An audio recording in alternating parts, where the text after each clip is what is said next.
நடுவிலே கர்த்தருடைய வார்த்தை கொடுக்கும்படி கர்த்தர் அடியானுக்கு பாராட்டின கிருபையை நினைத்து ஆண்டவரை ஸ்தோத்திரிக்கிறேன். கர்த்தர் உங்களை ஆசீர்வதிப்பாராக. கர்த்தர் இந்த இடத்திலே வாசம் பண்ணுவாராக. ஹல்லேலூயா, ஆமென். இந்த நாளிலே பேசும்படி கர்த்தருடைய ஆவியானவர் ஒரு வார்த்தையை நேற்றைக்கு இரவிலே கர்த்தர் காண்பித்து தந்தார்.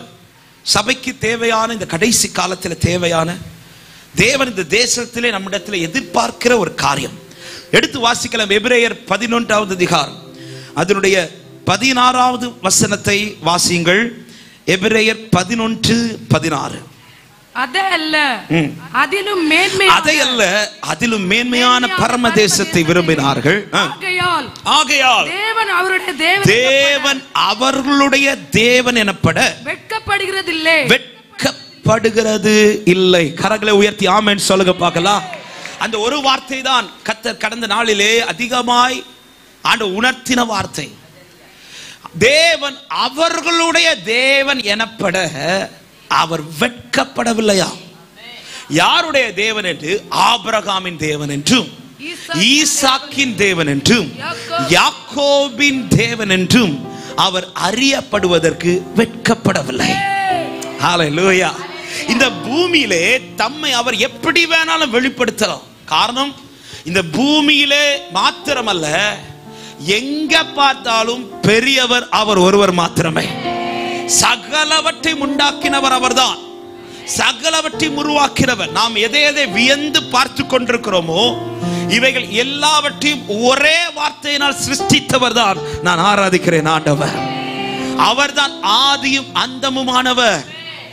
அவரால் கூடாத காரியம் ஒன்றுமே இல்லை. ஆமென். அவர் சிங்காசனத்தை போட்டு உட்கார்ந்தார்னா அவருடைய கால் நம்முடைய பூமியில படுமாம். அவ்வளோ பெரிய தேவன். அவர் சாலமோனிலும் பெரியவர், அவர் மோசையிலும் பெரியவர், அவர் தேவாலயத்திலும் பெரியவராக இருக்கிறார். அப்படிப்பட்ட தேவன் இந்த பூமியிலே எப்படி அறியப்படுவதில் அவர் சந்தோஷப்பட்டார் தெரியுமா? ஆபிரகாமின் தேவனும் ஈசாக்கின் தேவனும் யாக்கோபின் தேவனும் என அப்படி சொல்றதுக்கு அவருக்கு அதுல வெட்கம் இல்லையா? ஆமென். ஏங்க, ஒரு தாழ்ந்தவங்க ஒரு உயர்ந்தவங்களுடைய பெயரை சொல்லி தங்களை அறிமுகப்படுத்துறதுல ஒரு சந்தோஷம். ஆனா ஒரு உயர்ந்தவர் தன்னை விட தாழ்ந்தவன் மூலமாய் அறியப்படுறதுங்கிறது இல்ல. என்ன குறிச்சு என் வீட்டில் இருக்கிறவங்க சொல்றது வேற, என்ன குறிச்சு இந்த தேசத்திலே ஒரு உயர்ந்த மனுஷன் அல்லது எல்லாராலும் கனப்படுத்துற மனுஷன் நின்னு என் பேரை சொல்றாங்கன்னா அது எனக்கு கொஞ்சம் பெருமை இல்ல. ஆனா ஆண்டவர் எதுல சந்தோஷப்படுறார்னா, அவர் மண்ணை எடுத்து உருவாக்கின மனுஷன், அவர் வாழ்றதே அவர் கொடுத்த சுவாசத்துல தான். அவர் ஊதுனதும் தான் பைபிள் சொல்லுது மனுஷன் ஜீவ ஆத்மாவானா. அவன் கண்கள் திறக்கிறான். அவர் கிருபை பாராட்டுறதுனாலதான் இவன் வாழ்ந்துட்டே இருக்கிறான். அப்படிப்பட்ட மனுஷன் தேவதூதரிலும் சற்று சிறியவனாய் படைக்கப்பட்டவன். இவன் தூதருடைய பெயர்ல கூட அவர் அறியப்பட விரும்பவில்லையா? அவர் மண்ணாய் தம்முடைய சாயலாய் உருவாக்கின நம் மூலமாய் கர்த்தர் அறியப்பட விரும்புகிறார். இன்னைக்கான செய்தி இதுதான்.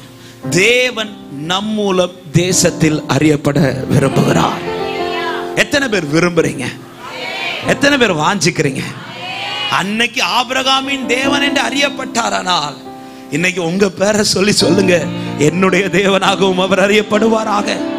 இதில் அவர் வெட்கப்படவில்லை. அப்போ இதில் ஒண்ணு தெரியுது, அவங்களுடைய வாழ்க்கை அவரை வெட்கப்படுத்தவில்லை.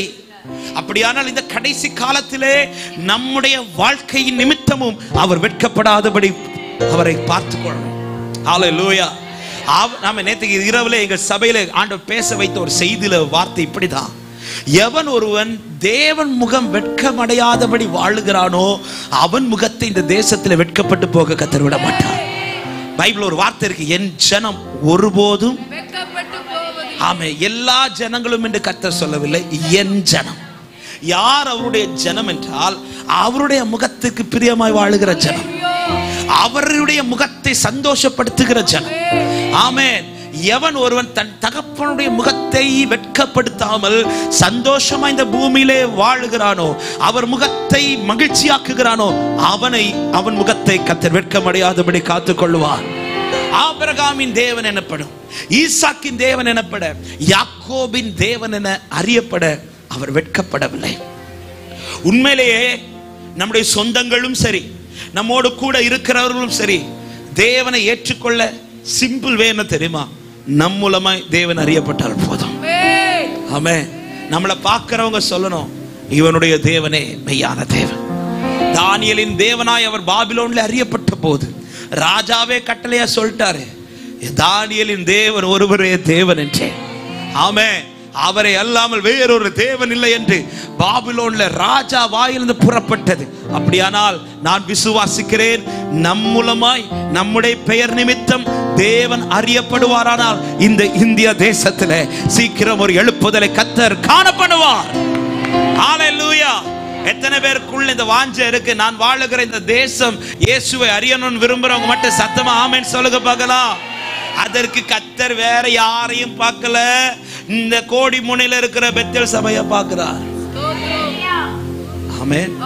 இன்னைக்கு நான் இங்க நிக்கிறதுனால உங்க சபையை சொல்றேன். இந்த ஏரியால இந்த சபை நிறுவப்படவும் உங்களை கர்த்தர் இங்க கொண்டு வரதற்கும் காரணம், இந்த ஏரியால கர்த்தர் உங்கள் மூலம் அறியப்பட விரும்புகிறார். தேவன் அறியப்பட விரும்புகிறார். எவ்வளவு பெரிய பாக்கியம் தெரியுமா இது? எனவே தான் ஆண்டவர் தெரிந்தெடுக்கப்பட்ட ஜனத்தை குறித்து இப்படி சொல்லுகிறார். ஏசாயா 61வது அதிகாரம் அதுடைய 3வது வசனத்தை வாசியுங்கள். ஏசாயா 61:3. சியோனில் துயரப்பட்டவர்களை சீர்படுத்தவோ, அவர்களுக்கு சாம்பலுக்கு பதிலாக சிங்காசனத்தையும் துயரத்துக்கு பதிலாக ஆனந்த தைலத்தையும் ஒடுங்கின ஆவிக்கு பதிலாக உடை கொடுக்கவோ அவர் என்னை அனுப்பினார். அவர் எல்லாவற்றையும் செய்து தம்முடைய ஜனத்தை மீட்டு கொண்டு வர காரணம் என்ன? அதனுடைய கடைசி வார்த்தை வாசிகள். அவர்கள் கர்த்தர் தம்முடைய மகிமைக்கென்று நாட்டின நீதியின் விருட்சங்களை எனப்படுவார்கள். தம்முடைய மகிமைக்கென்று நாட்டின நீதியின் விருட்சங்கள். தம்முடைய ஜனத்தை அவர் கொண்டு வந்து நாட்டி வைக்கிறார். எப்படி நாட்டுகிறார் என்றால், இவர்களை பார்க்கிறவர்கள் நிமித்தம் நான் மகிமைப்படுவேன். எனவே தான் பரிசுத்தவான்களுடைய ஏக்கமும் வாஞ்சையும் ஜெபங்களும் எதுவாய் தான் அதிகம் இருந்துச்சுன்னா, ஆண்டவரே என்ன பார்க்கிறவங்க உங்களை பார்க்கட்டும்பா. இன்னைக்குள்ள பாடல்களில இவைகள் எல்லாம் வெளியில வரல. ஆனா பழைய காலத்து பாட்டெல்லாம் பார்த்தீங்கன்னா, பரிசுத்தவான்கள் தேவ சமூகத்திலே உபவாசித்து ஜெபித்து எழுதின பாடல்கள் அதிகமாய் அவர்கள் எதை வாஞ்சிப்பார்கள் தெரியுமா? என்னை காண்போ உம்மை காண உம் சாயல் என்னில் வே. ஆண்டவரே எங்களை பார்க்கிறவங்க எங்களை பார்க்கண்டா, உங்களை பார்க்கட்டா ஆண்டவரே. பேதுரும் யோவானும் இயேசுவோடு கூட பிரயாணித்த சீஷர்கள், இன்னும் சொல்ல போனா அதிகமாய் பிரயாணித்தவர்கள். ஆனா இந்த 3.5 வருஷம் அவர்களுக்குள்ள எதுதான் அதிகமா இருந்துச்சுன்னா, யார் இயேசு பக்கத்துல உட்காருவா, எங்களுக்கு என்ன கொடுப்பீர், இப்படிப்பட்ட ஏக்கங்கள் தான் அதிகமா இருந்துச்சு. ஆனால் இயேசு மரித்து உயிர்த்து பின்வாங்கி போன பேதுருவை திரும்ப கொண்டு வந்து பிற்பாடு அவர் எடுத்துக்கொள்ளப்படும் போது சொல்லுகிறார், போய் காத்திருங்கள், பரிசுத்தாவி உங்களுக்கு வரும் என்று சொல்லி அவர்கள் காத்திருக்க வைத்து பரிசுத்தாவின் அபிஷேகத்தை பெறுகிறார்கள். இப்பொழுது அபிஷேகத்தை பெற்று பேதுரு எழுந்து நிற்கிறான். எழுந்து நின்று தன்னை காண்பிக்கவில்லை, கிறிஸ்துவை காண்பிக்கிறான். கிறிஸ்துவை காண்பித்ததும் அங்கே பைபிள் சொல்கிறது 3000 பேர் ரட்சிக்கப்பட்டார்கள். சொல்லிவிட்டு அடுத்த அதிகாரத்தில் 3வது அதிகாரத்தில் பேதுரும் யோவானும் ஜெபிக்கும்படியாக தேவாலயத்துக்கு போகிறார்கள். போகும்போது வழியில ஒரு சப்பானி இருக்கிறான் வாசல் பக்கத்துல. ஆமென். அவன் சப்பானியா இருந்து அவன் பிச்சை கேட்டு கொண்டிருந்தான் என்று வேதம் சொல்லுகிறது. ஆமென். எல்லாமே எடுத்து வாசிக்க நேரம் இல்லாததுனால நான் சொல்லிவிடுகிறேன், தெரிந்த சம்பவங்கள் தான். எல்லாரிடத்திலும் பிச்சை கேட்டு கொண்டிருக்கிறவன் இப்பொழுது பேதுரும் யோவானையும் பார்க்கிறான், அவர்களை கவனிக்கிறான். அவன் தங்களை பார்க்கிறான் என்று அறிந்த அவர்கள் இப்பொழுது அவனை உற்று பார்த்தார்கள். உற்று பார்த்து விட்டு அவன்கிட்ட சொல்றாங்க, எங்களை நோக்கி பாருன்றாங்க. எங்களை பாரு அப்படின்னு சொல்லி அவர்களை பார்க்க வைத்து விட்டு அடுத்த வசனத்துல எதை சொல்றாங்கன்னா, இயேசுவின் நாமத்தினால எழுந்து, ஆவிக்குரிய அர்த்தத்தோட சொல்றேன், ஆமென். அதற்கு முன்பாக அவர்களுடைய ஏக்கம் எல்லாம் தங்களை காண்பிப்பது. ஆனால் இப்பொழுது சரியான பாதையில வந்ததும், ஆமென், அந்த பரிசுத்த ஆவி நிறைவை பெற்றதும், இப்பொழுது அவர்கள் தங்களை பார்க்க வைத்துவிட்டு தங்களை காண்பிக்கவில்லை, தங்களுக்குள் இருந்த இயேசுவை காண்பிக்கிறார்கள். இயேசுவை காண்பிச்சதும் சப்பானியா இருந்தவன் பலன் அடைகிறான். வெளியில இருந்தவன் ஆலயத்துக்கு உள்ள வரான். ஆமென். ஆவிக்குரிய கண்ணோட்டத்தோட இந்த வார்த்தையை சொல்றேன். நான் என்ன காண்பிக்கிறத மறைச்சி கிறிஸ்துவை இந்த உலகத்துல காண்பிப்பேனே, ஆனால் என் நிமித்தம் ஆலயத்துக்கு வெளியில இருக்கிற ஜனம் ஆலயத்துக்குள்ள வரும் என்பதுல சந்தேகமே இல்லை. எனவேதான் யூதருடைய ஒருவனுடைய வஸ்திரத்தை பிடித்து 10 பேர் வருவார்களாம்.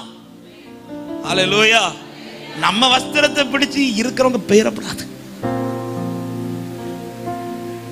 ஆமென். 10 பேராவது கொண்டு வரணும்.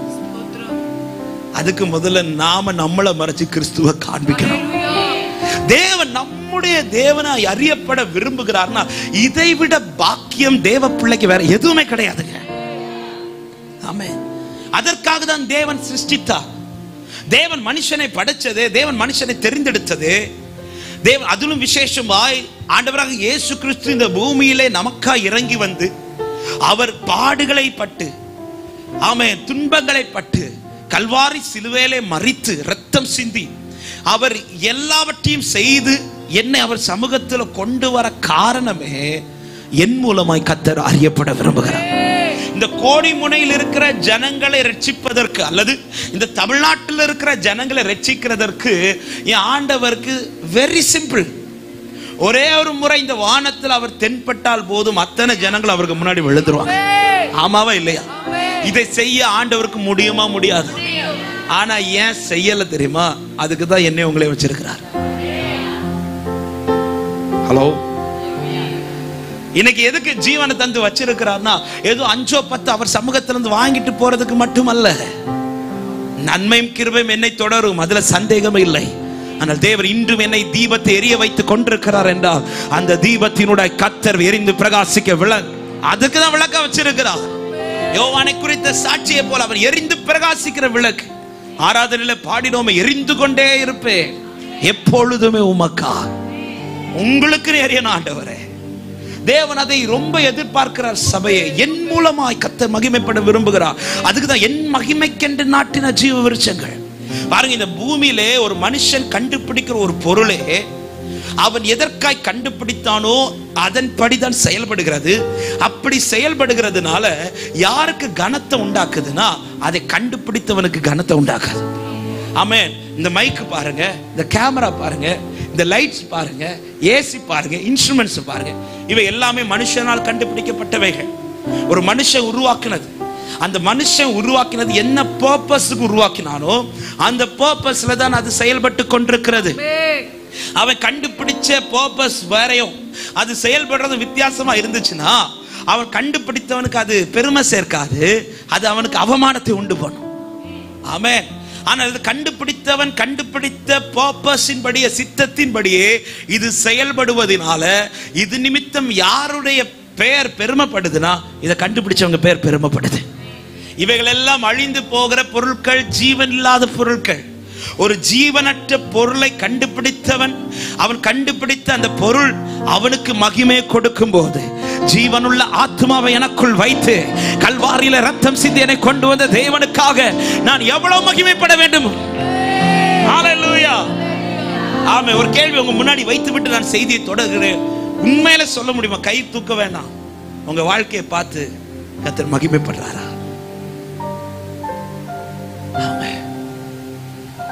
நான் இவ்வளவு ஆசீர்வதிக்கப்பட்டேன் என்று சொல்வது அது ஆசீர்வாதம், அது blessing. ஆனா நான் தேசத்துல கர்த்தருக்கு மகிமையா வாழ்றேன்னு சொல்றான் பாருங்க, அவன் கர்த்தருக்கு பிரியமானவன். தானியேல்ட்ட வந்து நீ எனக்கு மிகவும் பிரியமானவன் சொல்ல காரணம், தானியேல் உயர்ந்த ஸ்தானத்தில் இருந்ததை பார்த்தல்ல,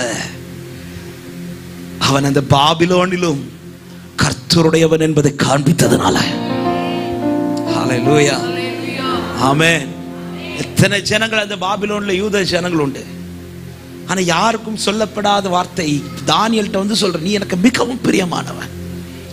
இந்த வார்த்தை சொல்லப்பட காரணம், அவன் கர்த்தருக்கு பிரியமான், கர்த்தருக்கு மகிமை உண்டு. அவன் வாழ்க்கை நிமித்தம் கர்த்தர் மகிமைப்பட்டு கொண்டே இருந்தார். அவருடைய தேவன் என அவர் அந்த பாபிலோன் தேசத்தில் அறியப்பட்டார். ஹல்லேலூயா. அன்பான தேவ சபையே, அன்றைக்கு மாத்திரமல்ல அவர் அப்படி அறியப்பட விரும்பினது, இன்றைக்கும் கர்த்தர் அப்படி அறியப்பட விரும்புகிறார். ஹல்லேலூயா. ஆமென். கிருபை இல்லாத அந்த காலத்திலேயே, ஆமென், இயேசுவின் நாமம் அறியப்படாத அந்த காலத்திலேயே தேவன் இதுல இவ்வளவு விரும்பப்படுவாரானால், இன்றைக்கு கிருபை பெற்ற நாம், அவருடைய நாமத்தை அறிந்து கொண்ட நாம், நம்முடைய வாழ்க்கையில தேவன் அதிகம் இதை எதிர்பார்க்கிறார். நேரம் போகிறது, ஒரு பெரிய செய்தி, ஆனால் நான் நேரத்துக்கு உட்படுத்தி வேகமாய் சொல்ல விரும்புகிறேன். இந்த 3 பேர், விசேஷமாய் ஆபிரகாம், ஈசாக்கு, யாக்கோப், அதிகமாய் கர்த்தர் இவர்களுடைய பெயர்களை தான் சொல்லி இருப்பார். மோசே கிட்ட வந்து சொல்லும் போதும் அதான் சொல்லுவார், போய் சொல்லு ஆபிரகாமின் தேவனும் ஈசாக்கின் தேவனும் யாக்கோபின் தேவனும். ஆமென். ஆபிரகாமை தெரிந்தெடுத்து பிற்பாடு ஈசாக்கின் இடத்துல பேசும்போது சொன்னார், உன் தகப்பனாகிய ஆபிரகாமின் தேவன் என்று. யாக்கோபின் இடத்துல வரும்போது சொல்லுகிறார், உன் தகப்பனாகிய ஆபிரகாமின் தேவனும் ஈசாக்கின் தேவனும் என்று. இஸ்ரவேலர்களிடத்தில் வரும்போது சொல்லுகிறார், உங்கள் தகப்பனாகிய ஆபிரகாமின் தேவனும் ஈசாக்கின் தேவனும் யாக்கோபின் தேவனும் என்று அறியப்படுகிறார். அப்போ ஒண்ணு தெரியுது, என்னோட முடிக்கிற விரும்பல, என் தலைமுறையில கர்த்தர் தொடர விரும்புகிறார். எத்தனை பேருங்க இந்த காலை நேரத்தில் வாஞ்சிக்கிறீங்க, நான் நின்ன தேவனை ஆராதிச்ச இடத்துல என் தலைமுறையை நிக்கணும்னு விரும்புறவங்க மட்டும் கரத்தை உயர்த்தி ஆமென் சொல்லுங்க பார்க்கலாம். இயேசுவின் நாமத்திலே வாழ்த்துகிறேன். நீங்கள் ஆராதித்த ஸ்தானத்திலே உங்கள் தலைமுறைகளை கர்த்தர் கொண்டு வந்து நிறுத்துவாராக. ஆமென். ஹல்லேலூயா. நான் இன்னும் கொஞ்சம் அதிகமா விரும்புறேன், ஆண்டவரே நான் ஆராதிச்சதை விட அதிகமா என் பிள்ளை ஆராதி. ஆமென் சொல்லுங்க. நான் எவ்வளவு தேவனை துதிச்சேனோ அதை விட என் பிள்ளை அதிகமா. சாத்தானுக்கு தலைவலியை கொடுத்துட்டே இருக்கும். ஆமென்.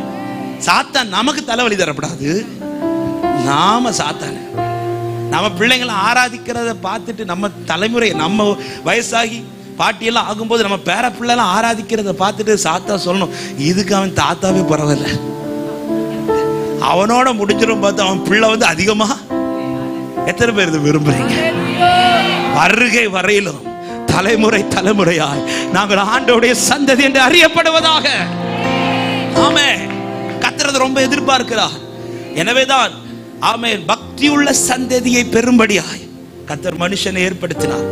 இந்த வார்த்தை வந்ததுனால சொல்றேன், உங்க பிள்ளைகளுக்காய் அதிகமாய் ஜெபிங்க.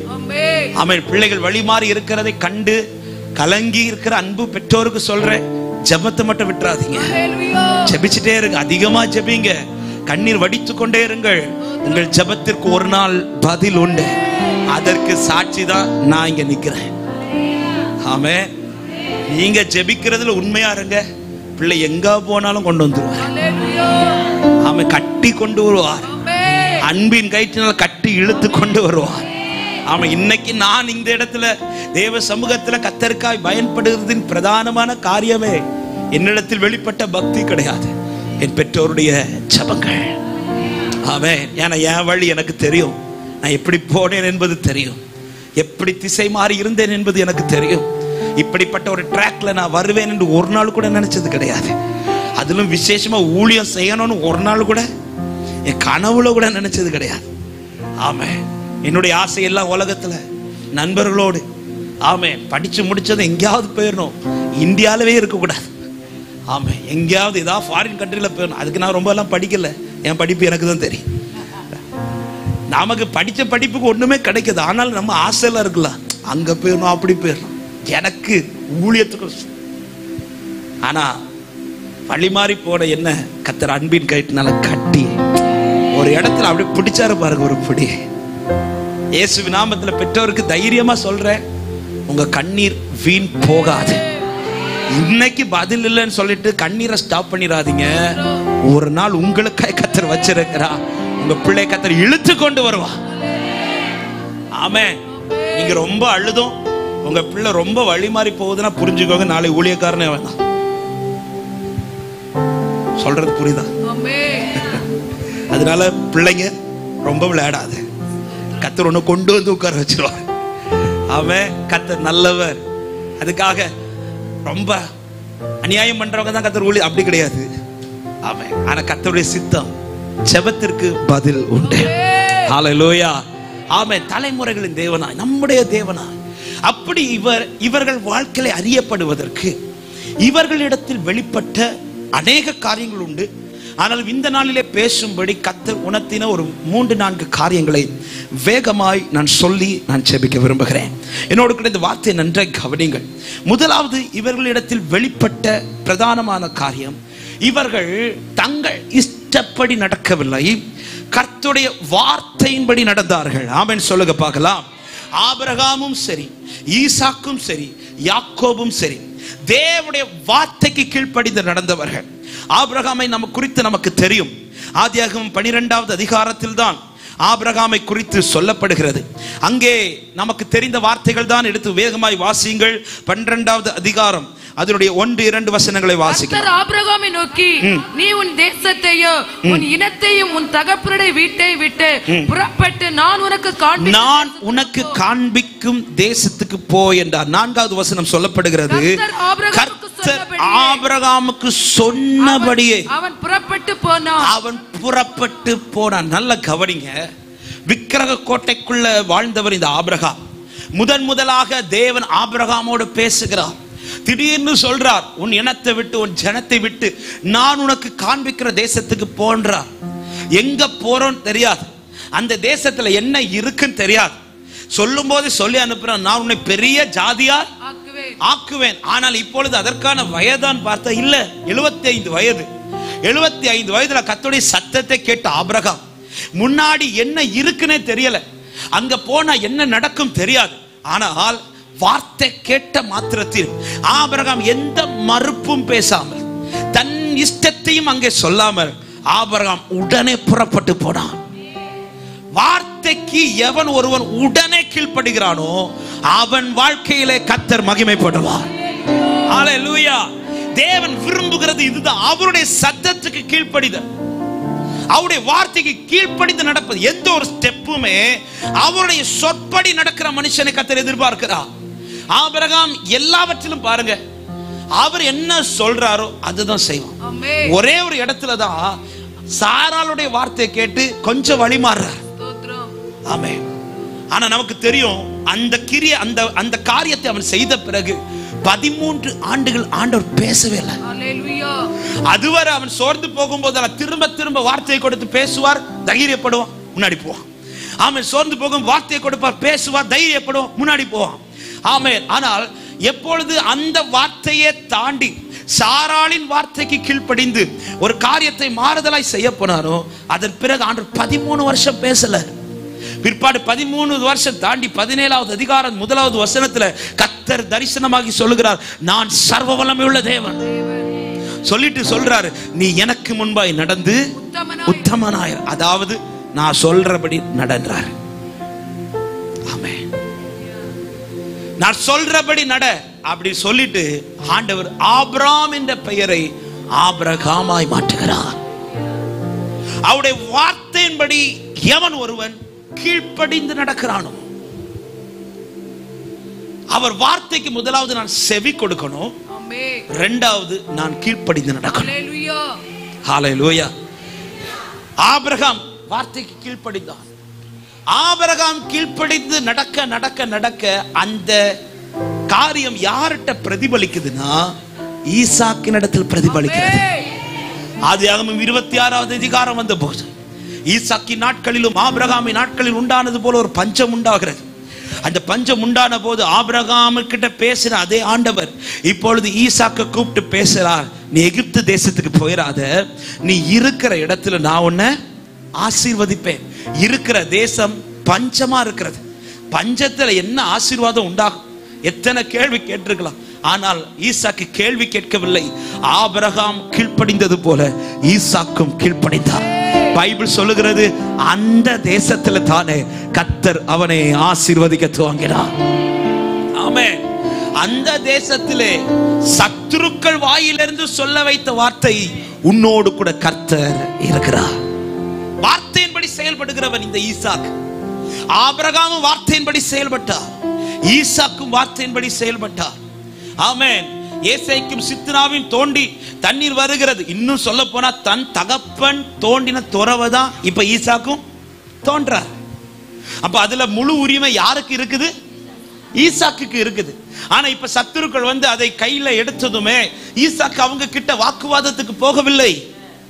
ஏன் போகலன்னா கர்த்தர் சொல்லல, நீ போய் கேளு சொல்லல. அதனால அதை விட்டு விலகுகிறார். அடுத்தது சித்னாவை விட்டு விலகுறான். விலகி இன்னொரு இடத்துல வந்து துறவை தோண்டும் போது பைபிள் சொல்லுது அங்கே அவர்கள் வந்து வாக்குவாதம் பண்ணவில்லை. உடனே ஈசாக்கு என்ன சொல்றார் தெரியுமா? கர்த்தர் நமக்கு இடத்தை உண்டு பண்ணார். ஆமென். எந்த ஒரு காரியத்தையுமே கர்த்தருக்கு முன் வைத்து கர்த்தர் சொற்படி. யாக்கோபின் நாட்கள் வந்த போதும் அப்படிதான். யாக்கோபின் ஆரம்பத்தில் கொஞ்சம் தடுமாறினார். ஏன்னா அதிகமாய் அவன் குடும்பத்திலே தாயை சார்ந்திருந்ததுனால தாயின் பேச்சை கேட்டு குறுக்கு வழியை கையாண்டான்.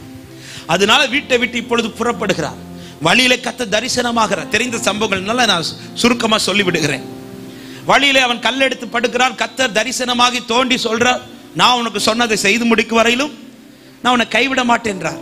உடனே யாக்கோபு இந்த இடம் எவ்வளவு பயங்கரமா இருக்குதுன்னு சொல்லி அந்த இடத்துல ஒரு தூணை நாட்டி பெத்தேல் என்று பெயரை போட்டு அங்க ஆண்டவருக்கு தசம பாகத்தை கொடுக்கிறேன், நீர் எனக்கு எல்லாவற்றையும் செய்யும் என்று ஆண்டவர்கிட்ட தன்னுடைய காரியத்தை வைக்கிறான். தன்னை எப்படி நடத்தணுங்கிறதை யாக்கோபு சொல்லுகிறார். அப்படி சொல்லிட்டு போகிறான். ஆனா கர்த்தர் கிருபை உள்ளவர், உண்மை உள்ளவர் ஆனதுனால போன இடத்துல வெட்கப்படுத்தல. ஆனால் அந்த இடத்துல போய் யாக்கோபு கர்த்தருடைய வார்த்தையின்படி நடக்கவில்லை. வார்த்தை அவன் தன் இஷ்டம் போல. அதனாலதான் தனக்கு பிரியமானவளை திருமணம் பண்ணணும். அதனால அவன் பட்ட பிரயாசங்கள் அதிகம். எங்க அவர் வார்த்தையை மீறி நான் ஏன் இஷ்டப்படி நடக்கிறேனோ அதனால் எனக்கு உண்டாகிற பிரயாசம் அதிகம் என்பதை மறந்துடாதீங்க. ஹல்லேலூயா. அவன் தன் இஷ்டப்படி நடந்ததுனால லாபான்ட்ட பேசும்போது ஒரு வார்த்தையை சொல்லுவார் பாருங்க. ஆதியாகமம் 31வது அதிகாரம் அதனுடைய 42வது வசனத்தை வாசிங்கள். பிதாவின் தேவனாகிய ஆபிரகாமும் தேவனும் ஈசாக்கு பயபக்திக்குரியவர் என்னோடு நல்லா கவனிங்க. என்னுடைய தேவன் யாக்கோபுக்கு சொல்ல முடியவில்லை. மாறா என்ன சொல்றாருன்னா என் பிதாவின் தேவனும் ஈசாக்கின் பயபக்திக்குரியவர். ஏங்க ஆபிரகாமின் தேவன் அறியப்பட்டவர், ஈசாக்கின் தேவன் அறியப்பட்டவர். அடுத்து எதுல பிரியப்படுறார் தெரியுமா? யாக்கோபின் தேவன் அறியப்பட விரும்புகிறார். ஆனா யாக்கோபுக்கு இப்பொழுது அப்படி சொல்ல முடியவில்லை. அவர் என்னுடைய தேவன் என்று சொல்ல முடியல. யாக்கோபே லாபான்ட்ட என்ன சொல்றாருன்னா அவர் யாருக்கு தேவன் தெரியுமா? ஆபிரகாமின் தேவன். அவர் யாருக்கு தேவன் தெரியுமா? ஈசாக்கின் தேவன், என் தகப்பனாகி ஈசாக்கின் தேவன். யாக்கோபே உன்னுடைய தேவன் உனக்கு சொல்ல முடியல. ஏன் சொல்ல முடியலன்னா வார்த்தையின்படி இன்னும் நடக்க தொடங்கல. ஆனால் இப்பொழுது லாபான் வீட்டிலிருந்து பெத்தேலுக்கு புறப்படுகிற யாக்கோபு போகிற வழியில ஏசா வருகிறான் என்று தெரிந்ததுமே ஒரு ஆற்று கரையில இருந்து தன் ஜனங்களை எல்லாம் அப்புறப்படுத்தி விட்டு தேவ சமூகத்தில் இருந்துட்டு ஒரு தூதன் வந்தது அவரை விடாமல் நீர் என்னை ஆசீர்வதித்தால் ஒழிய நான் உம்மை போக விடேன் என்று சொல்லி தேவ சமூகத்தில் விழுந்து கெஞ்சி அழுது பிரார்த்தித்த அந்த யாக்கோபு இப்பொழுது வந்து அவன் தொடை சந்தை கர்த்தர் தொட்டு அவன் தொடுகிறார். உன் பேர் என்னன்னு கேட்கிறார். அவன் சொல்றான் நான் யாக்கோபு. சொன்னதும் அவன் இப்பொழுது இஸ்ரவேலாய் மாற்றப்படுகிறான். இஸ்ரவேலாய் மாற்றப்பட்ட யாக்கோபு பிற்பாடு தன் இஷ்டம் போல நடக்கவில்லை, தேவ சத்தம் கேட்டு நடந்தான். அதன் அடையாளம் தான் யோசேப்பு எகிப்தில் இருக்கிறான் என்று தெரிந்து சகோதரர்கள் வந்து தகப்பனிடத்துல சொன்னதும் அவன் அனுப்பின வண்டி எல்லாத்தையும் அவன் பார்த்ததும் அதை பார்த்து சந்தோஷப்பட்டான். நான் போய் பார்ப்பேன் என்று சொன்னான். ஆனா உடனே புறப்படல. நமக்கு தெரியும் அவன் என்ன செய்யறான் தெரியுமா? பெயர்சபாவுக்கு போய் ஆண்டவர் சமூகத்தில் உட்கார்ந்து கேட்கிறான், நான் போலாம் ஆண்டவரே. அப்பதான் ஆண்டவர் சொல்றார், நீ போ, நான் உன் கூட இருப்பேன். அதன் பிறகு ஒவ்வொரு ஸ்டெப்புமே யாக்கோபு எப்படி நடக்கிறார்னா அவர் சொற்படி. அவர் சொற்படி நடந்த ஆபிரகாம், ஈசாக்கு, யாக்கோபு கர்த்தர் அவர்களுடைய தேவன் எனப்படுவதில் வெட்கப்படவில்லை. எவன் ஒருவன் கர்த்தருடைய வார்த்தையை கேட்டு அந்த வார்த்தையின்படி கீழ்ப்படிந்து நடக்கிறானோ அவர்கள் வாழ்க்கையிலே கர்த்தர் வெளிப்படுவார், அவர்கள் மூலமாய் கர்த்தர் மகிமைப்படுவார். ஆமென். எலியாவின் நாட்களிலே எல்லா ஜனங்களும் பாகாலுக்கு முன்பாய் முத்தமிட்டுக் கொண்டிருக்கும் போது பாகால்களின் தீர்க்கதரிசிகள் முன்பாக நின்று எலியா சவால் விடுகிறான். ஆமென். அக்கினியினால் உத்தரவு கொடுக்கிற தேவனே, ஜீவனுள்ள தேவன், பார்க்கலாம் என்று சொல்லி 450 பாகால் தீர்க்கதரிசிகள் முதல்ல சொல்ற, நீங்க பலி செலுத்துங்க பார்க்கலாம் சொல்லி எல்லாரும் காலை முதல் மாலை வரை தங்கள் தெய்வத்தை நோக்கி கதறுகிறார்கள், தங்களை கீறிக்கொள்ளுகிறார்கள். ஆனால் அந்த பலிபீடத்தில் ஒரு புகை கூட வரல.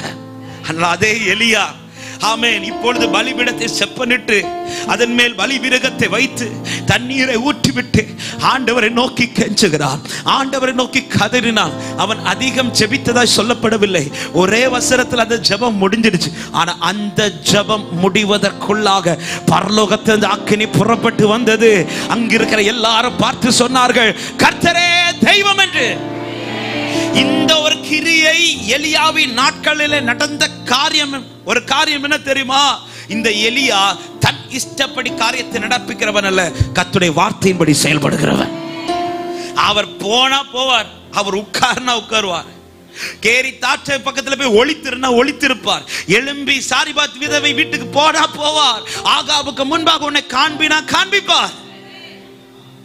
தன் இஷ்டம் போல போகிற இடத்துல கால வைக்க மாட்டார். அவர் என்ன சொல்றார் அதை செய்தான். அவன் மூலம் கர்த்தர் தேவன் என்பதை வெளிப்படுத்தினார். ஹல்லேலூயா. என் இஷ்டம் போல நான் கட்டுகிற பேழையினால் நான் காக்கப்பட மாட்டேன். அவருடைய வார்த்தையின்படி கட்டுகிற பேழை தான் காக்கப்படும். அந்த பேழையில தான் கர்த்தர் அந்த பேழைக்குள் இருக்கிற ஜனத்தின் மூலமாய் தான் கர்த்தர் மகிமைப்பட விரும்பினார். ஆமென். எனவேதான் ஒரு தேவ பிள்ளை வார்த்தையை முதல்ல கேளுக்கணும், வார்த்தையை தள்ளக்கூடாது. சங்கீதத்துல 18ஆம் சங்கீதம் என்று நினைக்கிறேன், இந்த வசனம் எனக்கு சரியா ஞாபகம் இல்லை. 18ஆம் சங்கீதத்துல தாவீது ஒரு வார்த்தை சொல்லுவார், அவருடைய வார்த்தையை நான் தள்ளவில்லை. ஆமென். அதுக்கு நான் அது இப்படி சொல்லுவார், நான் ஆண்டவருக்கு துரோகம் செய்யலன்னு சொல்லுவார். 18ஆம் சங்கீதம் 21வது வசனத்தை வாசியுங்கள். 21, 22. கர்த்தருடைய வழிகளை கை கொண்டு வந்தேன், நான் என் தேவனுக்கு துரோகம் பண்ணினதில்லை. 22வது வசனம், அவருடைய நியாயங்களை எல்லாம் எனக்கு முன்பாக நிறுத்தினேன், அவருடைய பிரமாணங்களை நான் தள்ளி போடவில்லையா. அதை நான் புரியும்படி சொல்றேன். அவர் என்கிட்ட பேச வந்த போது அந்த வார்த்தையை நான் தள்ளி போடல. அப்படி நான் தள்ளி போடுறது எதற்கு அடையாளம் தெரியுமா? நான் துரோகம் பண்றதுக்கு அடையாளம். அதனாலதான் 21ல சொல்றார், நான் என் தேவனுக்கு துரோகம் பண்ணினதில்லை. அன்பான சபையே, இந்த வார்த்தைக்கு நம்ம எவ்வளவு முக்கியத்துவம் கொடுக்கிறோம், இந்த வேதத்துக்கு எவ்வளவு முக்கியத்துவம் கொடுக்கிறோம் என்பதை கொஞ்சம் உங்க வாழ்க்கையில யோசிங்க. இந்த வேதத்தோடு என்னுடைய உறவு எவ்வளவு அதிகமா இருக்கிறதோ அந்த உறவு தான் எனக்கும் ஆண்டவரோடு இருக்கிறது. ஆமென். ஏன்னா வார்த்தை யாரு? கிறிஸ்து. இந்த வேதத்தோடு என்னுடைய உறவு எவ்வளவு நெருக்கமா இருக்குதோ அந்த நெருக்கம் தான் எனக்கும் ஆண்டவரோடும் இருக்கிறது. ஜீசஸ். இந்த வேதத்தை எவன் அதிகம் கை கொள்ளுகிறானோ அவன் வாழ்க்கையில யார் வெளிப்படுறார் தெரியுமா? கிறிஸ்து வெளிப்படுறார். ஆமென். யோவான் வார்த்தையின்படி வாழ்ந்தான். அவனுடைய பிறப்பு வார்த்தையின்படி இருந்தது, அவனுடைய வாழ்க்கை வார்த்தையின்படி இருந்தது, அவனுடைய ஊழியம் வார்த்தையின்படி இருந்தது. எனவேதான் யோவானை பார்த்து ஜனங்கள் கேட்கிறார்கள், நீர்தான் கிறிஸ்துவா என்று. நீர்தான் கிறிஸ்து. அப்போ எல்லாருமே யோவான் மூலமா யார பார்க்கறாங்க? கிறிஸ்துவை பார்க்க, மேசியாவை பார்க்கறாங்க, மேசியாவை பார்க்கறாங்க. சீஷர்கள் எப்பொழுது வார்த்தைக்கு செவி கொடுத்து ஆவியின் அனுபவத்தை பெற்று நடக்க துவங்கினார்களோ போகிற இடத்திலெல்லாம் சொல்லுகிற வார்த்தை, உலகத்தை கலக்குகிறவர்கள் இங்கே வந்திருக்கிறார்கள். அவர்களை பார்த்துதான் ஜனங்கள் சொல்ல, இவர்கள் கிறிஸ்தவர்கள் என்று. கிறிஸ்துவை பிரதிபலிக்கிறவனே கிறிஸ்தவனே என்று. சும்மா கிறிஸ்தவ பேரை வச்சிட்டுலாம் இருந்தா சொல்லிக்கலாம் சர்டிபிகேட்ல கிறிஸ்தவன், ஆனா பரலோகம் அங்கீகரிக்காது. கிறிஸ்துவை பிரதிபலிக்கணும். ஆமென். கிறிஸ்து என் மூலமாய் அறியப்பட வார்த்தைக்கு கீழ்ப்படும். நாம வார்த்தையை படிப்போம், வார்த்தைக்கு கீழ்ப்படிவோம், ஆனா உடனே பண்ண மாட்டோம். ஆமாவா இல்லையா? நிறைய வார்த்தைக்கு நாம உடனே கீழ்ப்படிய மாட்டோம். ஃபர்ஸ்ட்ல இந்த வார்த்தைகளை கீழ்ப்படியணுமா அப்படின்னு தோணி நம்ம கொஞ்சம் வழி மாறி போய் 4-5 இடத்துல அடி வாங்கிட்டு வந்த ஆண்டவர் இனிதான். ஆனா ஆபிரகாம் ஈசாக்கெல்லாம் அப்படி கிடையாது. சொன்னதுக்கு உடனே பலி செலுத்தினா உடனே போயிட்டார் காலில். ஆமே. ஈசாக்கிட்ட அப்பா சொல்லிருப்பாரு, எப்பா உன்னதான்ப்பா ஆண்டவர் பலி செலுத்த சொல்ல, உடனே கையை கொடுத்து கேட்ட வச்சுட்டார். நல்லா தெரியும் ஈசாக்கு இப்போ 20 வயசு இருக்கு குறையாம. ஆபிரகாமுக்கு 120 வயசு. பலிபீடத்துல ஈசாக்க வற்புறுத்தி கட்டி படுக்க வைக்கிற பலன் இப்ப ஆபிரகாமுக்கு இருக்குதான்னு கேட்டா இல்ல. ஆபிரகாமுக்கு பலன் ஜாஸ்தியா ஈசாக்கு பலன் ஜாஸ்தியா? இப்ப பார்த்தா ஈசாக்கின் பலன் தான் ஜாஸ்தி. அப்ப அதுல நல்லா தெரியுது. மேல போனோன்னு அப்பா சொல்லி இருந்திருப்பார், 3 நாளைக்கு முன்னாடி ஆண்டவர் இப்படி பேசினாருப்பா, உன்னை பலி செலுத்த சொல்லியிருக்காரு. உடனே ஈசாக்கு தன்னை அர்ப்பணித்திருந்திருப்பான். சோ அப்பாக்கு கட்டுறது ஈஸி, அவனை படுக்க வச்சிருக்கு. ஒருவேளை ஈசாக்கு ஏறி படுத்திருந்திருப்பான், நான் படுக்கிறேன்ப்பா. அந்த கீழ்ப்படிதல் ஈசாக்கின் வாழ்க்கையை ஆசீர்வதிக்க துவங்கினது. தேவனுடைய ஆசீர்வாதத்தின் முதல் படியே அவருடைய வார்த்தைக்கு கீழ்ப்படுகிறது. ஆமென் சொல்லுங்க பார்க்கலாம். வார்த்தைக்கு கீழ்ப்படிந்தவன் வாழ்வில் கர்த்தர் மகிமைப்படுவார். இரண்டாவது, அவர்கள் வாழ்க்கையில வெளிப்பட்ட காரியம், தனக்கு தந்தவைகளில் திருப்தியா இருந்தாங்க. தேவன் தன் பாதையிலே தன் வாழ்க்கையிலே தனக்கு கொடுத்த காரியத்துல அவங்க திருப்தியா இருந்தாங்க. ஆபிரகாமும் சரி, ஈசாக்கும் சரி, யாக்கோபும் சரி, தேவன் அவர்களை எல்லா விதத்திலும் ஆசீர்வதித்தார். தேவையானவைகளை எல்லாம் கத்து சந்தித்தார். அவர்களுக்கு தேவன் கொடுத்த ஆசீர்வாதம் திருப்தியா இருந்துச்சு. தேவன் தனக்கு தந்தவைகளில் எந்த காரியத்தை குறித்தும் அவர்கள் முறுமுறுக்கவில்லை. ஆமென். எனவேதான் ஆபிரகாம் புறப்பட்டு வரும்போது யாரும் கூட வரார்னா லோத்தும் வருகிறான். நல்லா கவனி இந்த வார்த்தையை, இது ரொம்ப ரொம்ப முக்கியம் ஆவிக்குரிய வாழ்க்கையில. ஏன்னா பைபிள் சொல்லுகிறது, போதும் என்கிற மனதுடைய கூடிய தேவ பக்தி மிகுந்த ஆதாயம். தேவன் நமக்கு தந்ததுல நம்ம திருப்தியா வாழணும். சத்தமா ஆமென் சொல்லுங்க பார்க்கலாம். இதுதான் ஒரு தேவ பிள்ளையுடைய வாழ்க்கையில வெளிப்படுகிற தேவனுடைய அழகு. ஆமென். அவருக்கு அதிக ஆசை வராது, இது இல்லையேங்கிற பொறாமையும் எனக்கு தெரியும். இதுல ரொம்ப ஆமென் வராது. ஆனா நான் வீட்டுல இருந்து ஆமென்லாம் போட்டுட்டு வந்துட்டேன்.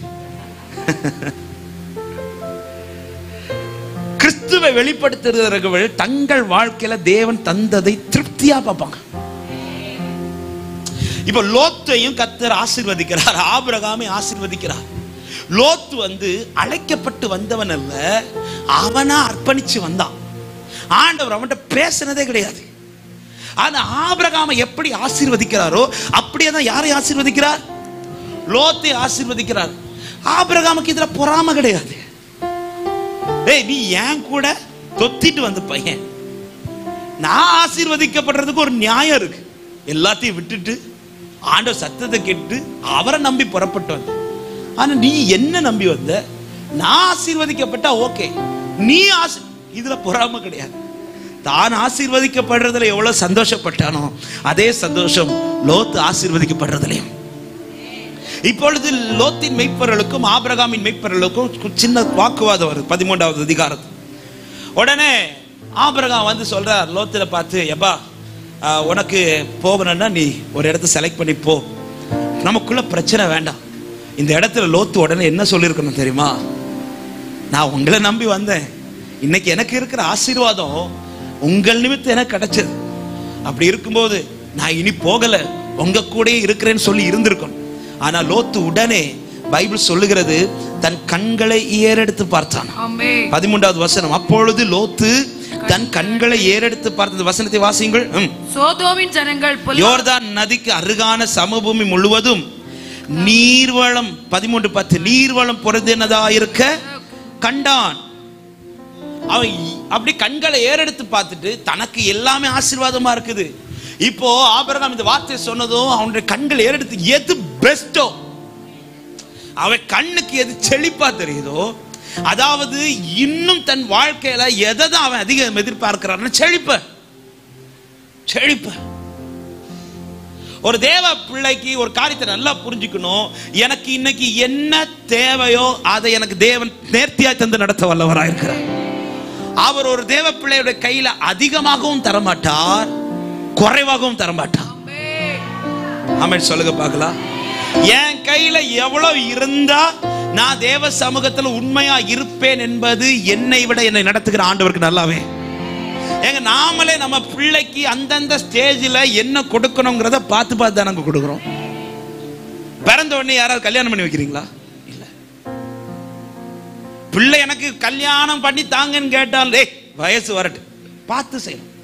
அந்தந்த வயசுல அவனுக்கு என்ன செய்யணுமோ, எவ்வளவு கொடுக்கணுமோ, எந்த நேரத்தில் பிள்ளைக்கு சொத்தை எழுதி கொடுக்கணும், எந்த நேரத்தில் பிள்ளை கையில பணத்தை கொடுக்கணும், எந்த நேரத்தில் பிள்ளைக்கு பேங்க் அக்கௌண்ட்ல பணத்தை, இதெல்லாம் நம்மளே பார்த்து பார்த்து செய்யும் போது அவ்வளோ பார்த்து செய்யற நமக்கே கத்தர் கொடுக்க சர்டிபிகேட் திரும்ப பொல்லாதவர்களாக நீங்கள் அப்படின்றார். நாம இவ்வளவு பிள்ளைக்கு பார்த்து செய்யும் போது நம்மை அழைத்த நம்முடைய பரமபிதா அவர் எவ்வளவு உண்மை உள்ளவரா இருக்கிறார். எனக்கு என்ன கொடுக்க, அதுல நான் திருப்தி அடையணும். இப்ப லோத்து கண்களை ஏறெடுத்து பார்க்கிறான், பெஸ்டான பிளேஸ். ஒரு காரியத்தை நல்லா புரிஞ்சு, தேவன் தந்ததையும் தாண்டி என் மனது ஆசைப்படுதுன்னா அந்த ஆசை என்னை தீமைக்கு நேரா கொண்டு போ. லோத்து ஆசைப்பட்டு போனா பார்க்கும்போது ஆரம்பத்தில் நல்லா தான் இருந்து, ஆனா லோத்துடைய முடிவு நமக்கு தெரியும். தேவன் எங்க அப்பா அடிக்கடி சொல்ற ஒரு வார்த்தை, அடிக்கடி அதை சபையில அறிக்கை பண்ணுவோம். தேவன் தருவது எதுவோ அது எனக்கு போதும், தேவன் தராதது ஒன்றும் எனக்கு.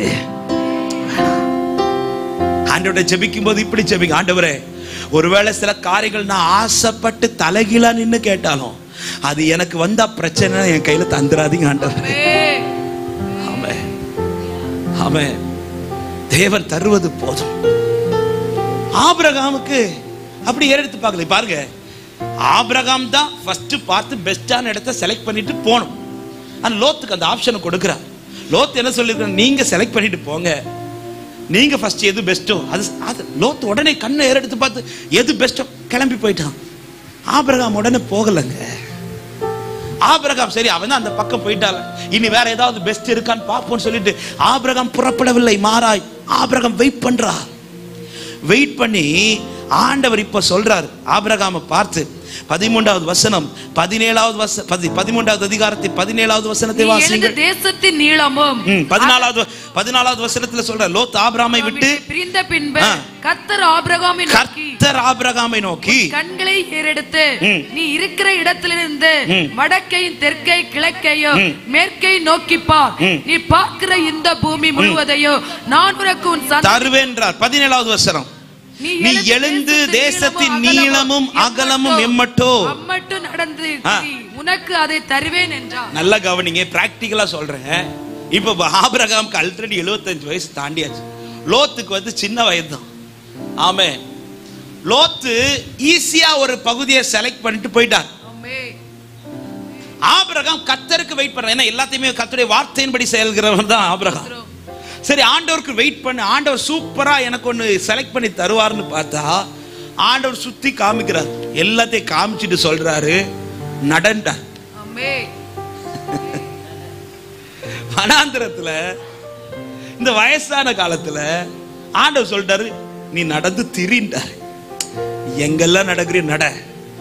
ஆபிரகாம் என்ன சொல்ற, ஆண்டவரே நியாயம் இருக்கு ஆண்டவரே.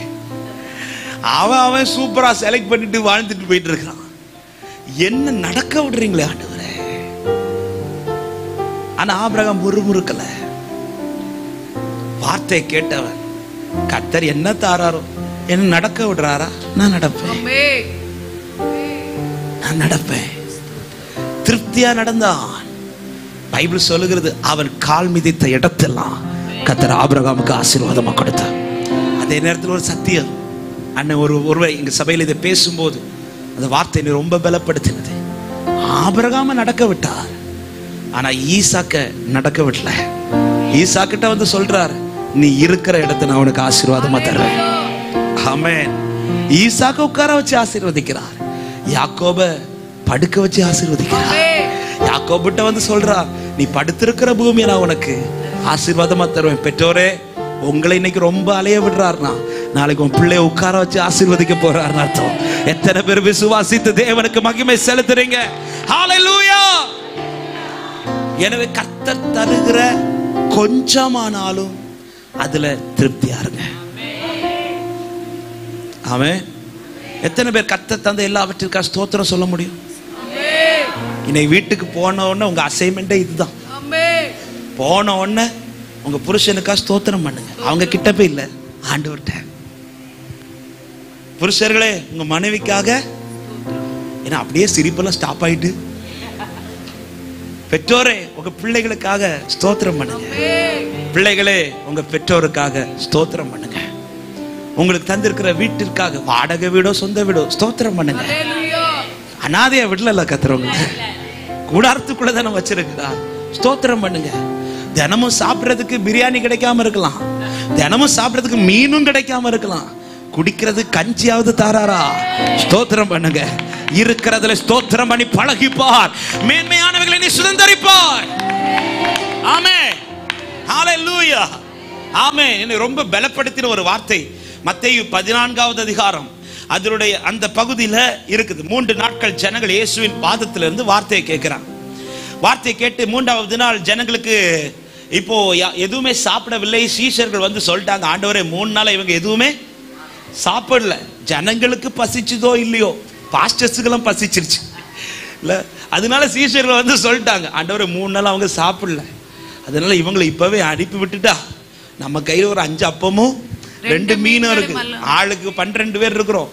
அட்லீஸ்ட் 5 அப்பத்தை 2ஆ பிச்சா 10 பேருக்கு கொடுத்துடலாம். 2 மீன் இருக்கு, 2 சீஷர்களுக்கு சாப்பிட்டு முடிச்சிடலாம். இப்படி பிளான் பண்ணிட்டு இருக்கும்போது ஆண்டவர் சொல்றாரு, நான் எப்படிப்பா அவங்களை அனுப்புவேன்? என்ன நம்பி என் வார்த்தையை கேட்டு என் பாதத்தில் உட்கார்ந்த என் பிள்ளைய நான் இப்படி அனுப்பிட்டேன்னா வழியில சோர்ந்துருவாங்களே அப்பா. ஆமென். எனவே நான் அவங்களுக்கு போஜனம் கொடுக்கணும், நீங்களே போஜனம் கொடுங்க சொல்லும்போது பேதுரு எல்லாம் கையில அப்பத்தையும் மீனையும் வச்சுட்டு சொல்றாங்க, ஆண்டவர் இதை வச்சு என்ன ஆண்டவரை செய்ய முடியும்? இந்த 5 அப்பத்தையும் இந்த 2 மீனை வச்சு என்னத்தை செய்ய முடியும்? முன்னாடி இருக்கிற கூட்டம் பெரிய கூட்டம், ஒரு மீனெல்லாம் பத்தாது இந்த ஆட்களுக்கு. அப்படி சொல்லிட்டு இருக்கும்போது ஆண்டவர் 18வது வருஷம் அவைகளை ஏன்ட்ட கொண்டு வந்தார்.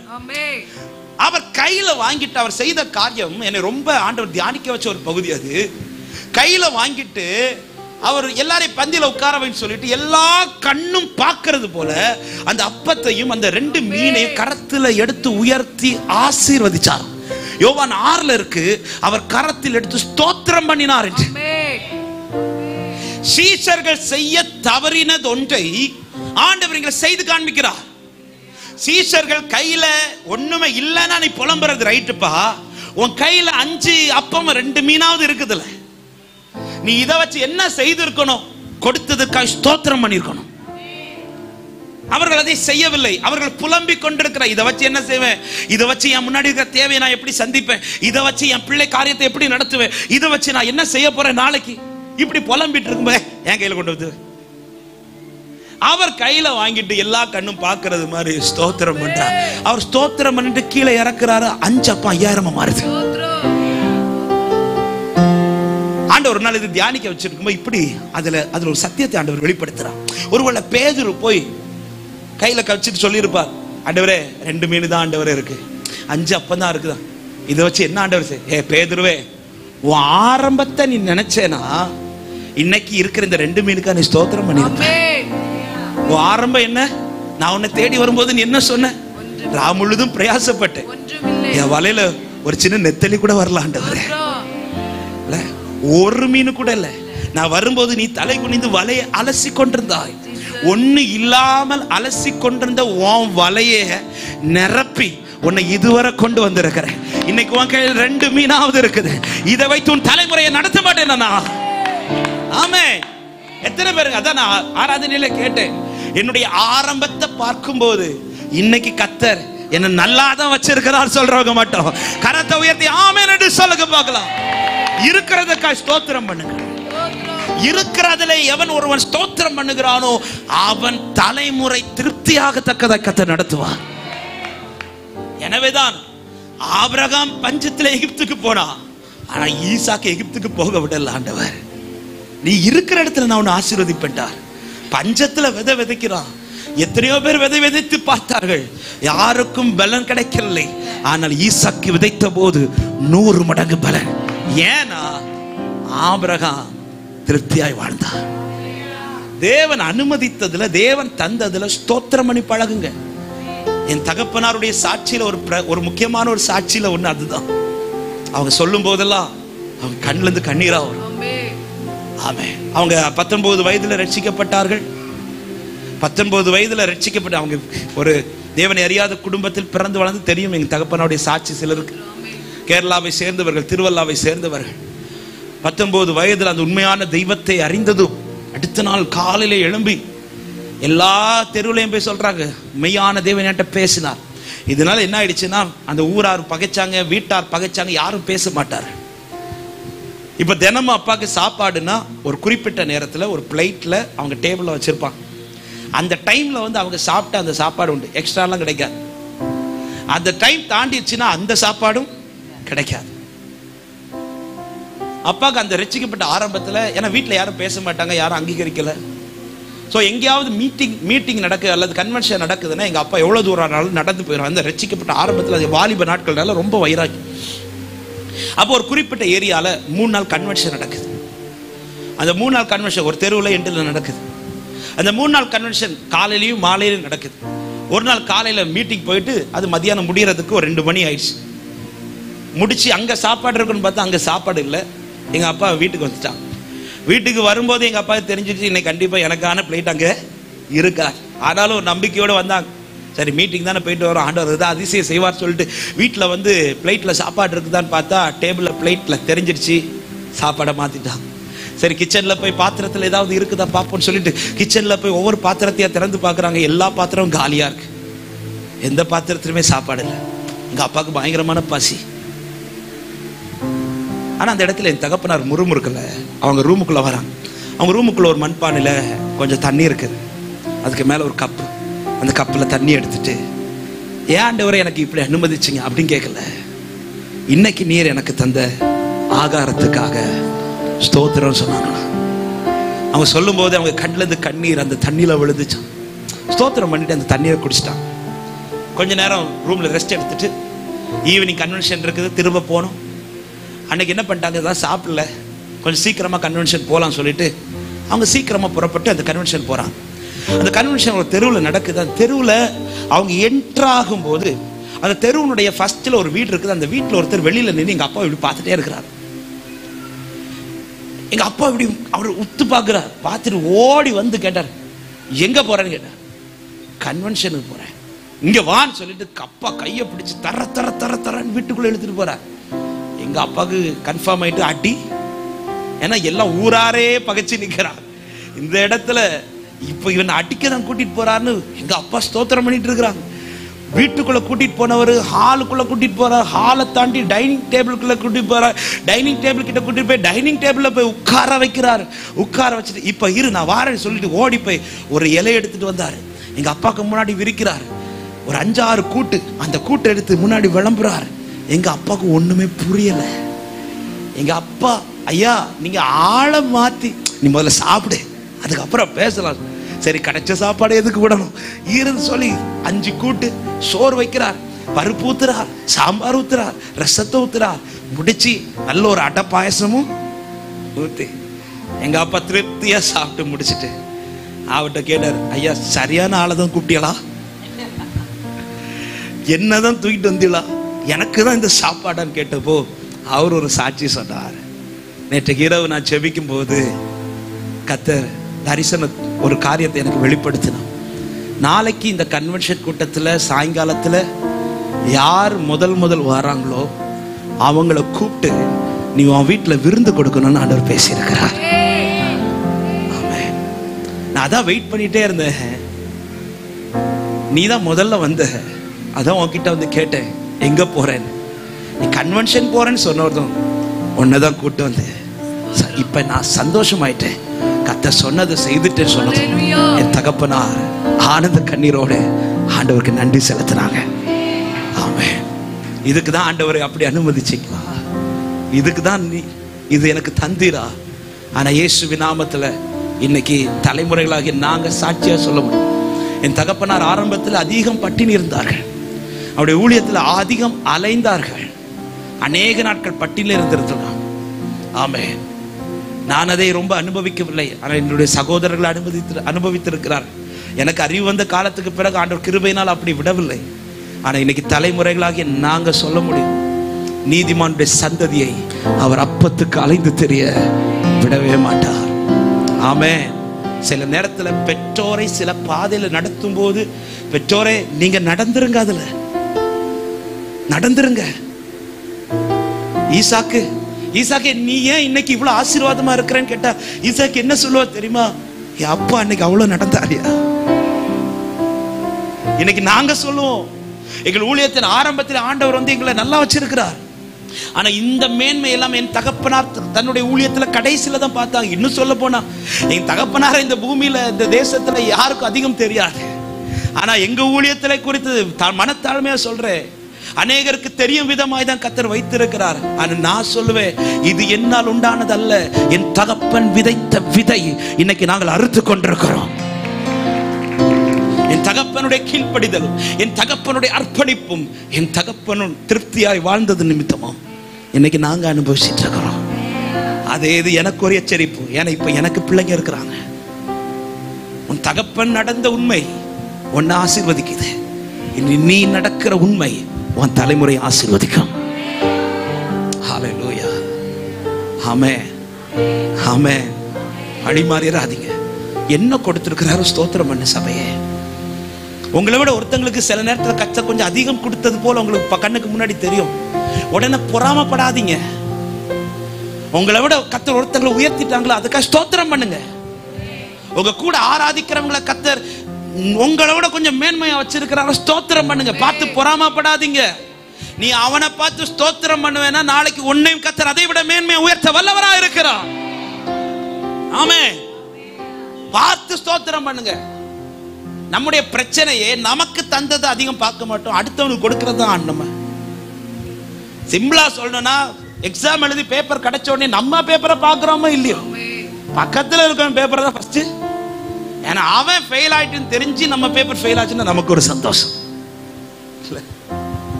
அடுத்தவங்களை பார்க்கறத விட்டுட்டு உங்களை பாருங்க.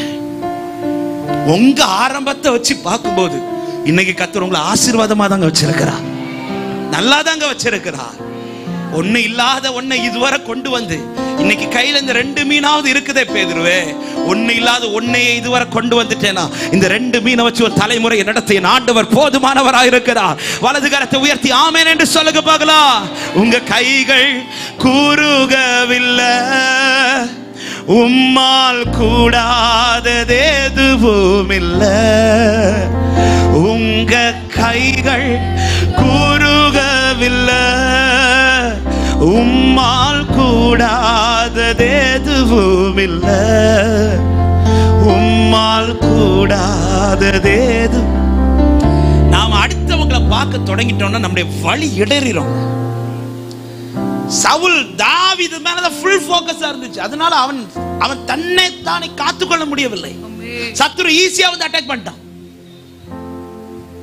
ஈஸியா வந்து அட்டாக் பண்ணிட்டான். ஆனா தாவீது அப்படி இல்லை, அடுத்தவங்க உயர்ந்தா. தாவீது தன் வாழ்க்கையில கர்த்தர் செய்ததை நினைச்சு துதிக்கிறதுக்கு அவனுக்கு நாட்கள். அதனாலதான் ஒரு சின்ன நன்மை பெற்றாலும் தாவீது வந்து என்ன, ஆண்டவரே நீர் என்னை இதுவரைக்கும் கொண்டு வந்ததற்கு நான் எம்மாத்திரப்பா, நான் எம்மாத்திரம். தேவன் என்ன கொடுத்திருக்கிறார், உங்களை எப்படி வச்சிருக்கிறார், ஸ்தோத்திரம் பண்ணுங்க. ஸ்தோத்திரம். இயேசுவின் நாமத்துல நான் தைரியமா சொல்றேன், அப்படி வாழுகிறவர்களுடைய தலைமுறைய இந்த தேசத்துல கர்த்தர் மகிமையா நிறுத்துவார் என்பதுல சந்தேகமே இல்லை. ஆமென். தேவன் கொடுத்ததற்காய், தேவன் தந்ததுல திருப்தியா வாழ்ந்தான். ஈசாக்க பாருங்க, ஏசேக்கு சித்துனா கிடைக்கல, அந்த இடத்துல போய் அவன் வாக்குவாதம் பண்ணல. வாக்குவாதம் பண்றதுக்கு 1000 நியாயங்கள் ஈசாக்கின் சைடுல உண்டு. ஏன்னா இந்த துறவு அவன் புதிதாய் தோன்றின துறவல்ல, அவன் தகப்பனுடைய, இன்னும் சொல்லணும், அப்பா சொத்து. அப்பா சொத்துக்கு முழு அதிகாரம் அடுத்து யார்கிட்ட இருக்குது? பிள்ளைகிட்ட இருக்குது. அப்ப பிள்ளை தான் வந்து தோன்றான். இதுல சத்துரு வந்து கை வைக்கவே முடியாது. நீதியின் படி பார்த்தா ஈசாக்குக்கு தான் முழு ஆதரவு. ஆனா ஈசாக்கு அந்த இடத்துல போய் சத்துரு கிட்ட போய் வாக்குவாதம் பண்ணி கொண்டிருக்கவில்லை. அவன் விலகி போயிட்டான். ஏன்னா ஈசாக்குக்கு தெரியும் இது எனக்கு கர்த்தர் தரல. அதனாலதான் ஏசேக்கிலும் சித்னாவிலும் சொல்லாத வார்த்தையை ரெகோபோத்துல வந்து சொல்றார். கர்த்தர் நமக்கு இடத்தை உண்டு பண்ணினார். ஏங்க சில நேரத்துல உங்க கையை விட்டு சில நேரத்துல ஏசேக்கு போகலாம், சித்னா போகலாம். ரெண்டு காரியம் இழந்துட்டேன், கலங்காதீங்க. மகிமையான ஒரு ரெகோபோத்தை கர்த்தர் உங்களுக்கு ஆயத்தம் பண்ணி வைத்திருக்கிறார். அவர் உங்களை அனாதையை விட மாட்டார். தம்முடைய ஜனத்தை திக்கற்றவராய் அவர் விடவே மாட்டார். ஆமென். நீ அவன்கிட்ட போய் வாக்குவாதம் பண்ணி நியாயத்துக்கு போய் உன் நாட்களை நீ வீணடித்து விடாதே. நீ பொறுமையா விலகி போ. ஒரு தேவ பிள்ளையுடைய அழகை வாக்குவாதம் பண்ண மாட்டாங்க. ஆமென். அன்பா சொல்றேன், சொத்து காரியத்துல உங்களுக்கு கிடைக்க வேண்டியதை கர்த்தர் உங்க கையில கொண்டு வந்து தருவா. ஹல்லேலூயா. யார்கிட்ட வாக்குவாதம் போகாதீங்க. வைத்து ஆண்டவர் சமூகத்துல ஜெபிங்க. உங்களுக்கானதுன்னா உங்க கையில வரும். அப்படியும் அதை தாண்டி உங்களை விட்டு கர்த்தர் போக வைக்கிறார்னா நீங்கள் எதிர்பார்த்திராத ஒரு ரெகோபோத்தை கர்த்தர் உங்களுக்கு ஆசீர்வாதமா வச்சிருக்கிறார். ஆமென். ஏன் ஏசேக்கிலே சித்னாயை கர்த்தர் கொடுக்கல தெரியுமா? ரெகோபோத் வந்ததும் ஈசாக்கு சொல்ற வார்த்தை, நாம் பலுகி பெருகும்படி. அப்ப ஏசேக்கு நீ பெருகுகிற இடம் கிடையாது, சித்னா நீ பெருகுகிற இடம் கிடையாது. ரெகோபோத் தான் உன் தலைமுறை பெருகுகிற இடம். சில நன்மையை கர்த்தர் உங்களுக்கு தடுத்து சிலதை கர்த்தர் உங்களுக்கு உண்டு பண்றாருன்னா அங்கதான் கர்த்தர் உங்களுக்கு ஒரு பெருக்கத்தை வச்சிருக்கிறார். அது மாத்திரமல்ல, ரெகோபோத் கிடைத்த உடனே தான் சத்துருக்கள் வந்து சொல்லுகிறார்கள், உம்மோடு கூட கர்த்தர் இருக்கிறார். இந்த சாட்சியை நம்ம கேட்கணுங்க. நம்ம எதிர்த்தவர்கள் வந்து சொல்லணும், நம்மை பகைத்தவர்கள் வந்து சொல்லணும், நம்மிடத்தில் சிலதை அபகரித்தவர்கள் வந்து சொல்லணும், உன் கூட கர்த்தர் இருக்கிறார், உன் குடும்பத்தோடு கூட கர்த்தர் இருக்கிறார். எத்தனை பேர் இந்த காலை நேரத்தில் வாசிக்கிறீங்க இந்த வார்த்தை? ஆமென். நம்ம பேசக்கூடாததெல்லாம் பேசி எல்லாம் முடிச்சிட்டு வந்து ஆண்டவரே ரெகோபோத்து தரவே மாட்டார். நீ பேசாம சைலண்டா இருந்து அவரை பேச விட்டா உனக்கு ரெகோபோத் உண்டு. இந்த வார்த்தை யாருக்கும் கதை பேசிட்டு இருக்கிறான்.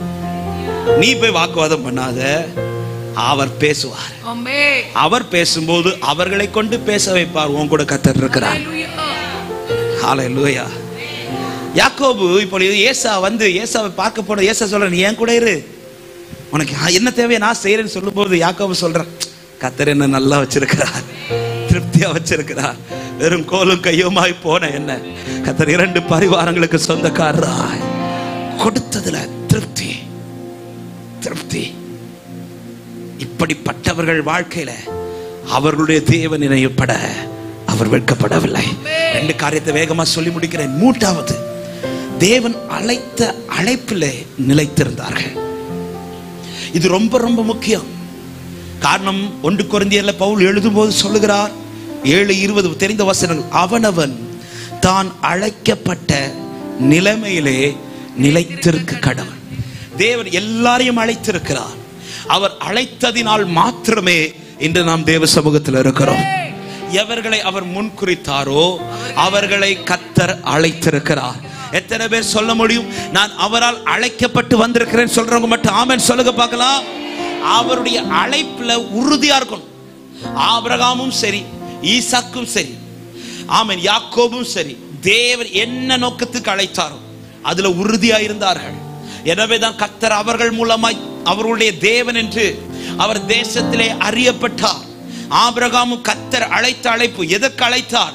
வாக்கு கொடுத்து அழைக்கிறார். உன்னை பெரிய ஜாதியாக்குவேன், உன்னை விசுவாசிகளுக்கு தகப்பனாய் மாற்றுவேன், உன் சந்ததியை பெருக பண்ணுவேன், நீ எனக்கு முன்பாய் நடந்து உத்தமனாயிரு என்று சொல்லி அந்த அழைப்பை கொடுத்து கர்த்தர் நடத்துகிறார். ஆபிரகாம் அதில் தெளிவா இருந்தார். எனவேதான் இன்றும் ஆபிரகாமின் சந்ததிகளை நாம் அறியப்பட்டு கொண்டிருக்கிறோம். அதன் பிறகு ஈசாக்கும் சரி, கர்த்தர் சொன்னபடி, ஈசாக்கே நீ வாக்குத்தத்தத்து பிள்ளைங்கிறத மறந்துடாது, நீ எதற்காய் அழைக்கப்பட்டிருக்கிறாய் என்பதை மறந்துடாது. எனவேதான் ஈசாக்கு தன் இஷ்டம் போல போகவில்லை, எல்லாவற்றையும் கர்த்தரிடத்துல கேட்டு ஒரு காரியமானாலும் கர்த்தர் சமூகத்தில் வைத்து அவருக்கு கீழ்ப்படிந்து நடந்தான். யாக்கோபு ஆரம்பத்தில் கொஞ்சம் தடுமாறினாலும் நான் சொன்ன யாபோக்காட்டின் கரையிலே அவர் சந்திப்பு சரியாய் சந்தித்த பிறகு அவன் மேல் இருக்கிற அழைப்பு உறுதியாக்கப்பட்டு அவன் இஸ்ரவேலாய் மாற்றப்பட்டு அதன் பிறகு அவன் அந்த அழைப்பிலே உறுதியா இருந்தான். அழைப்புல உறுதியா இருக்கணும். தேவன் தந்த நம்மை அழைத்த அழைப்பிலே நாம் நிலைத்திருக்கணும். அவர் அழைத்த அழைப்பிலே நமக்கு கிடைத்த ஒரு பொக்கிஷம் தான் தேவன் தந்த ரட்சிப்பு. ஆமென் சொல்லுங்க பார்க்கலாம். தேவனால் ரட்சிக்கப்பட்டவர்கள் மாத்திரம் சத்தமா ஒரு ஆமென் சொல்லுங்க. என்னுடைய வார்த்தை இது. அந்த ரட்சிப்புல நிலைத்திருக்கிறீர்களா? இந்த பூமியிலே நமக்கு கிடைத்த மிகப்பெரிய ஆசீர்வாதம் எது தெரியுமா? நமக்கு கொடுத்த வீடு கிடையாது, நமக்கு கொடுத்த குடும்பம் கிடையாது, ஆமென், நமக்கு கொடுத்த படிப்பு கிடையாது. இந்த பூமியிலே நமக்கு கிடைத்த மிகப்பெரிய ஆசீர்வாதம் தேவன் தந்த ரட்சிப்பு. ஹல்லேலூயா. தினமும் நீங்க எதுக்கு நன்றி செலுத்தணும் தெரியுமா? கர்த்தர் உங்களை ரட்சித்ததற்காக நன்றி செலுத்து. காரணம், இன்றும் பக்தி உள்ளவர்கள் இந்த தேசத்தில் இருக்கிறார்கள், உண்மை உள்ளவர்கள் இந்த தேசத்தில் இருக்கிறார்கள், நீதி உள்ளவர்கள் இந்த தேசத்தில் இருக்கிறார்கள், தர்மம் செய்கிறவர்கள் இந்த தேசத்தில் இருக்கிறார்கள், உண்மையாய் பரிசுத்தமாய் வாழுகிறவர்கள் தேசத்தில் இருக்கிறார்கள். ஆனால் அவர்கள் எல்லாம் கர்த்தர் தெரிந்தெடுக்காமல் இந்த பூமியிலே பாழான நிலத்தில் பாவியாய் கிடந்த என்னை உங்களை கர்த்தர் தெரிந்தெடுத்து ரட்சித்திருக்கிறார் என்று சொல்லுகிறவர்கள் கரங்களை தட்டி ஆண்டவருக்கு நன்றி செலுத்துக பார்க்கலாம். ஆமென். தினமும் தேவன் தந்த ரட்சிப்புக்காக தேவ சபையே, ஆமென், தேவன் என்னை ரட்சித்ததை நான் தினமும் நினைச்சாலே என் வாயில அவருக்கான துதி எழுப்பிட்டே இருக்கும். ஆமென். அவருடைய ரட்சிப்பு விலையேற பெற்றது. என்ன ரட்சிக்கிறதற்காக அவர் பட்ட பாடு இருக்குது. அவர் அற்புதத்திற்காய் பாடுபடவில்லை. காணவர் கல்யாண வீட்டுல தண்ணீரை ரசமா மாத்துறதுக்கு ஆண்டவர் எந்த கஷ்டமும் படல. லாசருவை உயிரோடு எழுப்புறதற்கு ஆண்டவர் கஷ்டப்படல.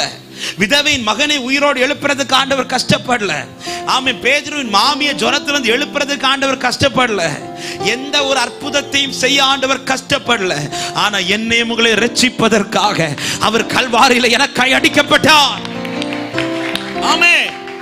எனவேதான் பவுல் எழுதினார், நீங்கள் கிரயத்திற்கு கொல்லப்பட்டீர்கள், எனக்குன்னு ஒரு கிரயம் கொடுக்கப்பட்டிருக்கிறது, அதுதான் என் ஆண்டவராகிய இயேசு கிறிஸ்து கல்வாரியிலே சிந்தின ரத்தம். ஆமே. நான் அடிக்கடி சிந்திக்கிற ஒரு வார்த்தை, ஆண்டவரே எனக்குன்னு இவ்வளோ கிரயமா? நமக்குன்னு ஒரு வேல்யூவை நம்ம குடும்பத்திட்ட போட சொல்லுங்க, சிம்பிளா போட்டுருவாங்க, அவ்வளவுதான் நம்ம வேல்யூ. ஆனா பிதா பாக்குறார், இவனை தூக்கணும்னா இவனுக்கு கொடுக்கிற ஒரே கிரயம் தன் சொந்த குமாரன். அவர் சிந்தின ரத்தத்தை கனப்படுத்துறவன் என்ன செய்வான் தெரியுமா? இந்த ரட்சிப்புல நிலைத்திருப்பான். ரட்சிப்புல நிலைத்திருக்கிறதுனா என்ன? தன் இஷ்டம் போல நடக்க மாட்டான், அவருடைய சித்தப்படி நடப்பான். ரட்சிப்பில் நிலைத்திருக்கிறவனிடத்தில் வெளிப்படுகிற ஒரு 3-4 காரியங்களை வேகமா சொல்லி விடுகிறேன். முதலாவது, அவன் கிருபையை விருதாவாக்க மாட்டான். எனவேதான் கலாத்தியர் 2:21 பவுல் சொல்றார், நான் தேவனுடைய கிருபையை விருதாவாக்குகிறதில்லை. ரட்சிக்கப்பட்டதை கனமா எண்ணுகிறவனும் ரட்சிப்பில் நிலைத்திருக்கிறவனும் தேவன் தினமும் தருகிற கிருபையை விருதாவாக்க மாட்டான், வேஸ்ட் பண்ண மாட்டான். அந்த கிருபையை தேவனுக்கு உகந்தபடி சரியாய் பயன்படுத்துவான். அதை இன்னும் புரியும்படி சொல்லணும்னா, பாவத்திற்கு இடம் கொடுக்க மாட்டான், அநியாயத்திற்கு இடம் கொடுக்க மாட்டான். தேவனுக்குள்ள இன்னும் தன்னை பக்தி விருத்தியாய் மாற்றுவதற்கு என்ன செய்யணுமோ அதை செய்வான். ஒரு காரியத்தை நல்லா புரிஞ்சுக்கோங்க, இன்னைக்கு கர்த்தர் எனக்கு கிருபை தந்து ஜீவனோடு வைத்திருப்பது என் இஷ்டம் போல வாழ்வதற்கல்ல, அவர் சித்தப்படி வாழ்வதற்காக. ஆமென். கிருபையை விருதாவாக்க மாட்டான். ரட்சிப்பில் நிலைத்திருக்கிறவன் தேவனோடு நெருங்கி கொண்டிருப்பான். அதுதான் இன்னும் பரிசுத்தமாக்கி கொண்டிருப்பான். காரணம், பரிசுத்தம் இல்லாமல் ஒருவனும் தேவனை தரிசிக்க முடியாது, நெருங்கவே முடியாது. எனவேதான் முச்செடியில கர்த்தர் இருக்கிறார் என்று தெரிந்து மோசே ஆசையா நெருங்க வரும்போது ஆண்டவர் சொல்றார், நெருங்கணும்னா உன் பாதரட்சை கலட்டி போடுன்றார். ஏன்னா நீ நிற்கிற இடம் பரிசுத்த பூமி. தூரத்துல இருந்து அற்புதத்தை பார்க்கலாம். ஆமென். முச்செடியில நடக்கிற அற்புதத்தை தூரத்திலிருந்து பார்க்கலாம். ஆனால் பரிசுத்தரை பார்க்கணும்னா நீ நெருங்கணும்னா நீ பரிசுத்தமாக்கப்படணும். எனவேதான் கடைசியில வெளிப்படுத்தல எழுதும் போது எழுதி முடிக்கிறார், அநியாயம் செய்கிறவன் இன்னும் அநியாயம் செய்யட்டும், ஆனால் பரிசுத்தம் உள்ளவன் இன்னும் பரிசுத்தமாக. ஏன் ஆண்டவர் இன்னும் பரிசுத்தமாகணும்? என நீ சீக்கிரத்துல பரிசுத்தரை பார்க்க போற. ரட்சிப்பில் நிலைத்திருக்கிறவன் கிருபை விருதாவாக்க மாட்டான். ரட்சிப்பில் நிலைத்திருக்கிறவன் அவரோடு இன்னும் நெருங்குவான். நான் ரட்சிப்புல நிலைச்சிருக்கிறேனாங்கிறது எப்படி அறிந்து கொள்வேன்? நேத்தைக்கு ஆண்டவரோடு நெருங்கினதை விட இன்னைக்கு ஒரு ஸ்டெப் கூட நெருங்கியிருப்பேன். நேத்தைக்கு இந்த வேதத்தோட நெருங்கினதை விட இன்னைக்கு ஒரு ஸ்டெப் கூட நெருங்கி இருப்பேன். நேத்தைக்கு தேவ சமூகத்தில் இருந்ததை விட இன்னைக்கு ஒரு ஸ்டெப் கூட மேல. நான் பின் வாங்குகிறேன் என்றால், தூரம் போகிறேன் என்றால் ரட்சிப்பில் நிலைத்திருக்கவில்லை என்ற அர்த்தம். எல்லாத்தையும் சொல்லி விடுகிறேன். மூன்றாவது, ரட்சிப்பில் நிலைத்திருக்கிற அவனுடைய பார்வையும் அவனுடைய இருதயமும் கானானை நோக்கி மட்டுமே இருக்கும். அவனுடைய இருதயம் எகிப்துக்கு திரும்பாது, உலகத்துக்கு திரும்பாது. அவனுடைய ஃபோக்கஸ் ஃபுல்லா எங்க இருக்கு தெரியுமா? ஆண்டவர் சீக்கிரம் பார்க்கணும். இந்த பூமிக்குரியவைகள் மேல அல்ல, மேலானவைகள் மேல அவன் நோக்கம் இருக்கும். ஆமென். அது மாத்திரமல்ல, ரட்சிப்பில் நிலைத்திருக்கிறவன் தேவனோடு பண்ணின உடன்படிக்கையை கனப்படுத்துவான். என்ன உடன்படிக்கை? அவரோடு பண்ணின உடன்படிக்கை எடுத்த ஞானஸ்நானம். ஞானஸ்நானம் எடுக்கும் போது இருந்த பயபக்தி, இன்னைக்கு அந்த உடன்படிக்கையை எப்படி கனப்படுத்துறோம்? ஆமென். கனப்படுத்தணும். அந்த உடன்படிக்கை மறந்துடக்கூடாது. அவரோடு கூட உடன்படிக்கை பண்ணிவிட்டோம். நான் இனி என்னுடையவன் அல்ல, நான் இனி அவருடையவன். ஹல்லேலூயா. ரட்சிப்பில் நிலைத்திருக்கிறவன் பரிசுத்த ஆவியை துக்கப்படுத்த மாட்டான். அவன் பரிசுத்த ஆவியை பெற்றவனாய் இருப்பான். அவன் பரிசுத்த ஆவியால் நடத்தப்படுகிறவனாய் இருப்பான். அவர் பரிசுத்த ஆவியை துக்கப்படுத்தாதவனாய் இருப்பான். ஹல்லேலூயா. ரட்சிக்கப்பட்டதில் நிலைத்திருக்கிறவன் மாறுபாடு உள்ள சந்ததியை விட்டு விலகி இருப்பான். இன்னும் சொல்லணும்னா, யோவான் 15 ஆண்டவர் சொல்லுவார், நீ என்னிலே நிலைத்திருக்க என்ன செய்யணும் தெரியுமா? என் உபதேசத்தினால் நீ சுத்தமாக்கப்படணும். அவன் கிறிஸ்துவின் உபதேசத்தில் எவன் நிலைத்திருக்கிறானோ அவனே ரட்சிப்புல நிலைத்திருக்கிறான். அவருடைய உபதேசம் என்ன? அப்போஸ்தலர் 2 சீஷர்களை கொண்டு கர்த்தர் சொல்லுகிறார். 10 உபதேசங்கள், அஸ்திபார உபதேசங்கள். அவன் மனம் திரும்பி இருக்கணும், அவன் ஞானஸ்நானம் எடுக்கணும், அவன் பரிசுத்தாவின் அபிஷேகத்தை பெற்றிருக்கணும், சபையிலே நல்ல ஐக்கியமா இருக்கணும், மாறுபாடு உள்ள சந்ததியை விட்டு விலகி இருக்கணும், தேவனை துதிக்கிறவனா இருக்கணும், தேவனுக்கு ஊழியம் செய்கிறவனா இருக்கணும். ஆமென்.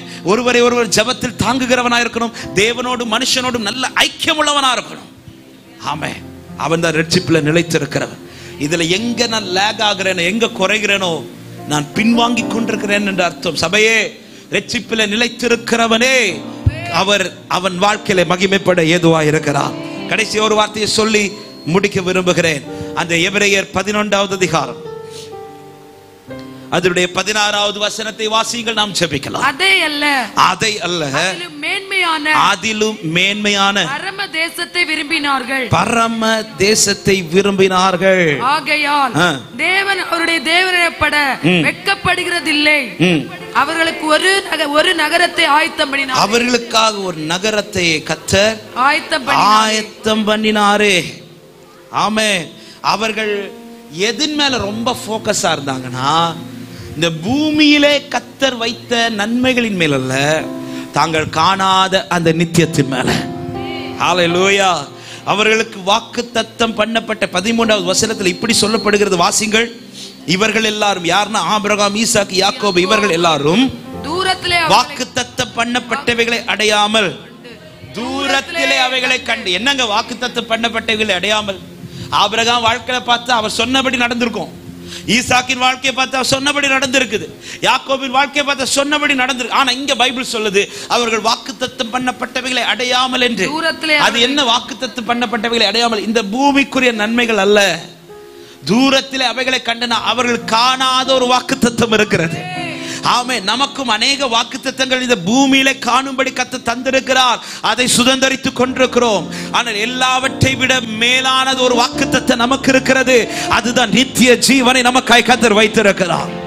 இதை சுதந்தரிக்கும்படி ஆபிரகாம், ஈசாக்கு, யாக்கோபு இந்த பூமியிலே தாங்கள் பெற்றுக்கொண்ட வாக்குத்தத்தத்தை சுதந்தரித்ததை மேன்மையா எண்ணவில்லை. அவர்கள் எதை தான் பெரிதா பார்க்கிறாங்கன்னா, அந்த காணாத தூரத்துல தங்களுக்கு ஆயத்தம் பண்ணப்பட்ட அந்த நித்தியம், இதன் மேல போக்கஸ். இதை மட்டுமே முன்னிறுத்துகிறவன் அவன் வாழ்க்கையில கர்த்தர் மகிமைப்படுவார். ஆமா, என் போக்கஸ் இங்க இருக்கிற நன்மைக்கா இருக்க கூடாது, பூமிக்குரியவைகளை அல்ல, மேலானவைகள். அப்ப கேட்கலாம், அப்ப நன்மைக்காக ஆண்டவரை தேடக்கூடாது, நன்மைக்காக ஆண்டவரை பிடிக்க கூடாது. நான் சொல்ற வார்த்தையை நல்லா கவனிக்கணும். நன்மைக்காகவும் ஆண்டவர் தான் நமக்கு தேவை. நமக்கு எந்த ஒரு நன்மையானாலும் அது யார்கிட்ட தான் வருது? பிதாவின் இடத்துல தான் வருது. ஆனா நன்மைக்காக மாத்திரம் அவர் இடத்துல வரக்கூடாது. ஹல்லேலூயா. ரூத்து ஆரம்பத்துல வயல் நிலத்துக்குள்ள வந்ததே கதிர் பொறுக்க மட்டும்தான். நாம எல்லாருமே ஆரம்பத்துல ரட்சிக்கப்பட்டு வந்தது ஆண்டவரிடத்துல இருந்து நன்மையை பெற மட்டும்தான். ஆனா இவ்வளவு தூரம் நன்மை பெற்ற பிறகும் நான் இன்னும் நன்மைக்காக வருவேனே, ஆனால் நான் இன்னும் சரியா வளரலன்னு அர்த்தம். ரூத் 2வது அதிகாரத்துல கதிர் பொறுக்க வரால், 3வது அதிகாரத்துல போவாச சொந்தமாக்க வரா. அவருடைய போக்கஸ் மாறுது. வயல் நிலத்துக்குள்ள வந்து அவருடைய அன்பையும் அவருடைய கிருபையும் அவருடைய தயவையும் ருசி பார்த்தவளுக்கு இப்பொழுது கதிர் விஷயம் கிடையாது, போவாஸ் தான் விஷயமா இருந்தா. தேவனுடைய அன்பையும் ருசி அவருடைய தயவையும் கிருபை ருசி பார்க்கிறவனுக்கு அவர் சிந்த விடுகிற நன்மை பெரிதல்ல, அவர் தான் பெரிதாய் தெரிவார். அப்படிப்பட்டவனுடைய ஏக்கம் எதுவா இருக்க தெரியுமா? இன்ப இயேசு ராஜாவை நான் பார்த்தால் போதும் மகிமையில். ஆமென். ஆபிரகாமுக்கு ஆரம்பத்தில் ஈசாக்கு பிறந்தா போதும் தான் இருந்துச்சு. ஆனா அவருக்குள்ள வளர வளர வளர ஈசாக்கு பிறந்தது மாத்திரமல்ல, அவருடைய ஏக்கம் முழுவதும் அந்த நித்தியம். எனவேதான் இந்த 3 பேரும் வாக்குத்தத்தம் பண்ணப்பட்டவைகளை அடையாமல் தூரத்திலே அவைகளை கண்டு தங்களை அந்நியர்களாகும் பரதேசிகளும் என்று சொல்லி இந்த பூமியிலே வாழ்ந்து ஓட்டத்தை முடித்தார்கள். தேவ ஜனமே, நம்முடைய ஓட்டம் இங்கே முடிகிற ஓட்டம் அல்ல. இங்கே முடிந்து நமக்கு ஒரு நித்தியத்தில் ஒரு ஓட்டம் இருக்கிறது. அதை சுதந்தரிக்க தான் நாம் கூடியிருக்கிறோம். அதை சுதந்தரிக்க தான் பிரயாணம் பண்ணுகிறோம். நான் விரும்புகிறது, நான் வாஞ்சிக்கிறேன், இந்த சபையை வாழ்த்துகிறேன். ஒரு நாளாவது இந்த சபைக்குள்ள உங்க கால் வைத்தது உண்டானால் கர்த்தர் உங்களையும் அங்கே கொண்டு வந்து நிறுத்துவாராக என்று வாழ்த்துகிறேன். எப்படி இங்கே எல்லாரும் சேர்ந்து நாம் ஆராதிக்கிறோமோ அதே போல அந்த நித்தியத்திலும் அவரோடு கூட இன்னைக்கு பார்க்காமல் ஆராதிக்கிறோம். சீக்கிரத்தில் அவரை முகமுகமாய் பார்த்து ஆராதிக்க போகிறோம். எத்தனை பேர் அவரை பார்க்க ஆசையாய் தொடர்ந்து கொண்டிருக்கிறீர்கள்? மாரநாதா, இயேசு சீக்கிரம் வர போகிறார். ஆமென். உலகத்தில் உள்ள எல்லாமே அதை வெளிப்படுத்தி கொண்டிருக்கிறது. ஒவ்வொன்றும் அதை நமக்கு காண்பித்து கொடுத்து கொண்டிருக்கிறது. ஏன் இன்னும் ஆண்டவர் வரல? ஒரே வார்த்தை, நாம இன்னும் ரெடி ஆகல. ஒரே ஒரு கேள்வி கேட்கிறேன், இன்னைக்கு கர்த்தர் வந்து எத்தனை பேர் போவீங்க? சிலர் யோசி, இதுவரை நல்லா தானே பிரதர் பேசுனீங்க. அவன் நேற்றுக்கு தான் ஒரு இடத்த வாங்கியிருக்கிறோம், நேற்று தான் என் பிள்ளைக்கு திருமணம் ஃபிக்ஸ் ஆயிருக்கு. ஆமே, ஆயத்தமா இருங்க, நாள் சமீபம் ஆயிடுச்சு. தேசம் அதை வெளிப்படுத்துகிறது, அரசியல்கள் அதை வெளிப்படுத்துகிறது, காலங்கள் அதை வெளிப்படுத்துகிறது, இயற்கை அதை வெளிப்படுத்துகிறது. அவர் சொன்னபடி எல்லாம் நடந்து விட்டது. இனி ஒண்ணே ஒண்ணு, இன்ப இயேசு ராஜா அவர் சீக்கிரத்திலே மத்திய வானத்திலே நம்மை சேர்த்துக் கொள்ள வரப்போகிறார். ஆமென். அதற்கு நேற்று சொன்ன வார்த்தை, ஆயத்தமாக்கப்பட்டவன் வாழ்க்கையை அவர் தெரிந்தெடுப்பார். எனவேதான் சபை இதில் எச்சரிப்பா இருந்து ரட்சிப்பில் நிலைத்திருங்கள். நம்முடைய ஆண்டவர் வெகு சீக்கிரம் வரப்போகிறார். எல்லாரும் எழுமி நிற்கலாமா? இன்ப இயேசு ராஜாவை நான் பார்த்தால் போதும், மகிமையில் அவரோடு நான் வாழ்ந்தால் போதும். இன்ப இயேசு ராஜாவை நான் பார்த்தால் போதும், மகிமையில் அவரோடு நான். நல்ல கையை தட்டி சொல்லும், நித்தியமா நித்தியமா மோட்ச வீட்டில் சேர்ந்தால் போதும், நித்தியமா மோட்ச வீட்டில் சேர்ந்தால் போதும். அல்லேலூயா கூட்டத்தில் நான் மகிழ்ந்தால் போதும். அல்லேலூயா. நல்ல கையை தட்டி சொல்லுவோம், இன்ப இயேசு ராஜாவை, இன்ப இயேசு ராஜாவை நான் பார்த்தால் போதும், மகிமையில் அவரோடு நான். ஆமே, இன்ப இயேசு ராஜாவை நான் பார்த்தால் போதும், மகிமையில் அவரோடு நான். இயேசுவின் இரத்தத்தால், இயேசுவின் இரத்தத்தாலே மீட்கப்பட்டு, வசனமா வேலியாலே காக்கப்பட்டு, இயேசுவின் வசனமா வேலியாலே கரைதிரையற்ற பாரி. ஆண்டவரே, ஒருவரும் இதை இழந்துடக்கூடாதப்பா. இந்த ஆலயத்தில் வந்து ஆராதித்த ஒருவரும் அதை இழந்துடக்கூடாதப்பா. ஏழை நான் பொன் வீதியில் உலாவிடுவே. சொல்லுவோம் நம்பிக்கையோடு, அவர் வரும் நாளில், அவர் வரும் நாளில் என்னை காரம் அசைத்து அன்பாய் கூப்பிட்டு சேர்த்து கொள்வார். அவர் வரும் நாளில் என்னை காரம் அசைத்து அன்பாய் கூப்பிட்டு சேர்த்து கொள். அவர் சமூகமதில், அவர் சமூகமதில் அங்கே அவருடனே ஆடி பாடியே மகிழ்ந்திடுவே. பாடுங்கள். அவர் சமூகமதில் அங்கே ஆடி பாடியே சந்தோஷமாய் ஆனந்தமே, ஆனந்தமே, பரமானந்தமே, இது மாபெரும் பாக்கியமே. ஆனந்தமே, பரமானந்தமே, இது மாபெரும் பாக்கியமே. இந்த பாதலத்தில் சொந்தக்காரரவர் எந்த உள்ளத்தில் என் தேவனே. இந்த பார். ஆமென், ஆமென், ஆமென். நல்ல கரங்களை தட்டி இந்த தெய்வத்தை சொந்தமாய் கொண்டது எனக்கு கிடைத்த பாக்கியம் என்று சொல்லுகிற தேவ பிள்ளைகள், கர்த்தர் உங்களுக்கு தந்த ரட்சிப்பிற்காக இந்த நேரத்தில் நன்றி செலுத்துங்க பார்க்கலாம். என்னை மீட்டெடுத்ததற்காய் நன்றி ஆண்டவரே, என்னை ரட்சித்ததற்காய் நன்றி அப்பா. ஊரில் ஒருவனும் வம்சத்தில் 2 பேருமாய் நீர் எங்களை தெரிந்து கொண்டதற்காய் நன்றி. உம்முடைய ரட்சிப்பிலே நிலைத்திருக்க பண்ணுவீராக. நல்ல கரங்களை தட்டி ஆண்டவருக்கு மகிமை. ஹalleluya. உம்முடைய ரட்சிப்பிலே நிலைத்திருக்கணும். நீர் எங்கள் தேவன் என்று அறியப்பட ஆண்டவரே, எங்கள் வாழ்க்கை அதற்கேற்றார் போல வாழ எங்களை அர்ப்பணிக்கிறோம். அப்படியே உங்க வலது கரத்தை உயர்த்தி சொல்லுங்க. ஆபிரகாமின் தேவனாய் அறியப்பட்டீர், ஈசாக்கின் தேவனாய் அறியப்பட்டீர், யாக்கோபின் தேவனாய் அறியப்பட்டீர். இந்த நாட்களிலே எங்களுடைய தேவனாய், எங்கள் தலைமுறைகளின் தேவனாய் கர்த்தர் அறியப்படுவீராக அப்பா. ஆண்டவரே, அழைத்த அழைப்பில் உறுதியா இருக்க கிருபை செய்யுங்க. வார்த்தையின்படி நடக்க கர்த்தர் கிருபை செய்யுங்க. ஹalleluya. ஆண்டவரே, எல்லாவற்றிலும் திருப்தியாய் வாழ கிருபை செய்யுங்க. எல்லாவற்றிற்கும் மேலாய் பூமிக்குரியவைகளை அல்ல, மேலானதை நாடுங்க. எங்க போக்கஸ் அதுவா இருக்கட்டும் அப்பா. எங்கள் ஏக்கம் அதுவா இருக்கட்டும், எங்கள் வாஞ்சை அதுவா இருக்கட்டும். எப்பொழுது நீர் வருவீர் என்கிற வாஞ்சியோடு எதிர்பார்த்து அதை நோக்கி முன் செல்லும்படி கர்த்தர் எங்களுக்கு கிருபை தருவீராக. உடைய கரத்திலே தருகிறோம். நீர் எங்களோடு இருந்து நடத்துவீராக. அல்லேலூயா,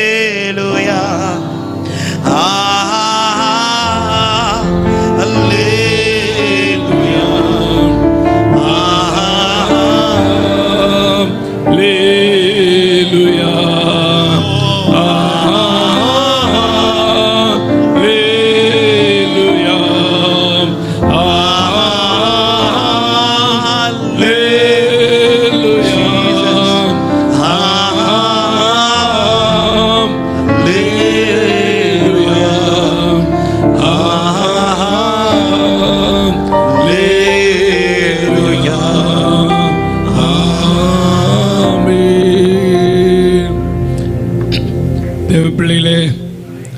ஆண்டவர் அருமையான வார்த்தைகளை கர்த்தர் கொடுத்தார்.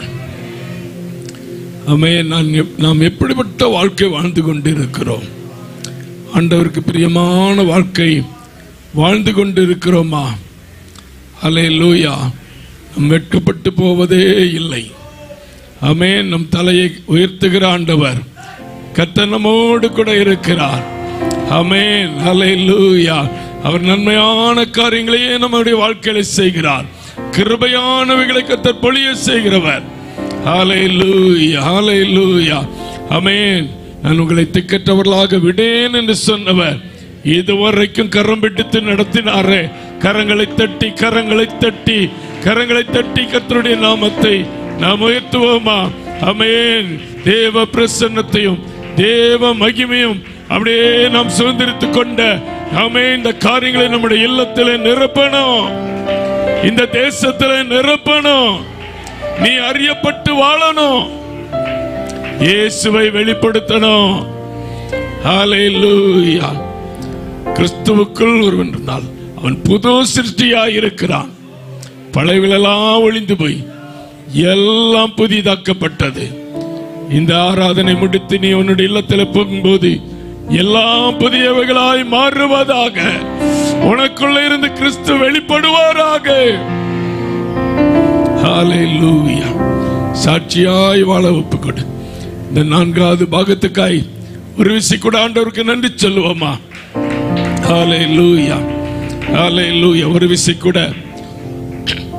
இந்த 2 நாட்கள், நேற்று பகலும் இந்த பகலையும் வந்து நல்ல வார்த்தைகளை கொடுத்த தாசனை கர்த்தர் இன்னும் வல்லமையா எடுத்து பிரயோஜனப்படுத்தும்படியாய் ஒரு நிமிஷம் கூட அப்படியே நம்முடைய வலது கரத்தை அவருக்கு நேராய் நீட்டி ஆமென், தன்னுடைய மனைவி, பிள்ளை, தன்னுடைய ஊழியத்தின் எல்லைகள் ஆமென், பல ஆமென் ஹல்லேலூயா ஸ்தோத்திரம், மாவட்டங்கள், மாநிலங்கள் ஆமென் ஹல்லேலூயா, தேசங்கள், பல பல தேசங்களை இவர்கள் ஆமென் ஹல்லேலூயா கர்த்தர் கொண்டு போய் மகிமைப்படுத்தும்படியாய் நல்ல சரீர சுகத்தையும் பலனையும் நல்ல ஆவியின் வரங்களையும் நல்ல இன்னும் தாளந்துகளை கர்த்தர் கொடுத்து இன்னும் புதிய புதிய பாடல்களை கர்த்தர் கொடுத்து புதிய கிருபைகளை கர்த்தர் தந்து இவருடைய ஊழியத்தின் எல்லையை விரிதாக்கும்படியாய் எல்லாரும் கர்த்தரை ஸ்தோத்திரம் பண்ணுவோமா? எல்லாரும் கர்த்தரை ஸ்தோத்திரம் பண்ணுவோமா? ஹல்லேலூயா, ஹல்லேலூயா ஸ்தோத்திரம். நல்ல ஆண்டவரே, நல்ல தகப்பனே, எல்லாம் ஆசீர்வதிக்கப்பட்டதான இந்த நல்ல மனமகிழ்ச்சியான இந்த பரிசுத்த ஆராதனைக்காய் நாங்கள் நன்றி செலுத்துகிறோம். இம்மட்டும் கர்த்தர் எங்களை நடத்தி நீர் மகிமைப்படுத்தி எங்கள் மத்தியிலே திருமணம் பற்றின நல்ல ஜீவனுள்ள வார்த்தைகளுக்காய் நாங்கள் நன்றி செலுத்துகிறோம். நாங்கள் உம்மை பின்பற்றுகிறவர்களாய் ஆமென், உம்முடைய ஜீவனை பின்பற்றுகிறவர்களாய் ஆமென் ஆண்டவரே, உம்முடைய சத்தியத்திலே நிலைத்து நிற்கிறவர்களாய் எங்களை இன்னும் இந்த போலகத்திலே சாட்சியாய் ஆண்டவர் நிறுத்துவீராக. ஆமென். எந்த ஒரு மாம்சத்தினுடைய கிரிகள் எங்களுக்குள்ளே வராதபடிக்கு ஆவிக்குரியதான நல்ல கிரிகள் எங்களுக்குள்ள வெளிப்படக்கதற்கு பயன்படுத்துவீராக. இப்படியாக இந்த ஆராதனையை தொடக்கம் முதல் இம்மட்டும் நீர் நடத்தினீர். ஆமென். விசேஷமா இந்த ஆவிக்குரிய எழுப்புதல் கூட்டத்தின் கடைசி பகுதியாக இந்த மாலை கூட்டத்தையும் கர்த்தர் ஆசீர்வதித்து எல்லா பிள்ளைகளுக்கும் ஆசீர்வாதத்தையும் எல்லா குடும்பங்களுக்கும் தேவ ஆசீர்வாதத்தை நிறைவாய் நிர்வகிப்பீராக. இப்படியாக நடத்துங்க. தொடர்ந்து நடக்கிற அன்பின் விருந்தையும் ஆசீர்வதிப்பீராக. பங்கு பெற்ற பெரியோரையும் சிறியோரையும் ஆசீர்வதியும். இயேசு கிறிஸ்துவின் நாமத்தினாலே ஜெபங்களும் நல்ல பிதாவே. என் ஆத்துமாவே கர்த்தரை ஸ்தோத்திரி, என் முழுமை பரிசுத்த நாமத்தை ஸ்தோத்திரி. என் ஆத்துமாவே கர்த்தரை ஸ்தோத்திரி, கர்த்தர் செய்த சகல உபகாரங்களையும் மறவாதே. ஆமென். நம்முடைய கர்த்தராகிய இயேசு கிறிஸ்துவினுடைய கிருபையும் பிதாவாகிய தேவனுடைய அன்பும் பரிசுத்த ஆவியானவருடைய அன்யோன்ய ஐக்கியமும் பாதுகாவலும் எப்பொழுதும் எப்பொழுதும் கர்த்தர் கொடுத்த வார்த்தையோடு நம் அனைவரோடு கூட இன்றும் என்றும் இருப்பதாக. ஹல்லேலூயா, ஹல்லேலூயா, ஹல்லேலூயா. ஸ்தோத்திரம். எல்லாருக்கும் ஸ்தோத்திரம். கர்த்தர் நம்ம ஒவ்வொருவரையும் ஆசீர்வதிப்பாராக.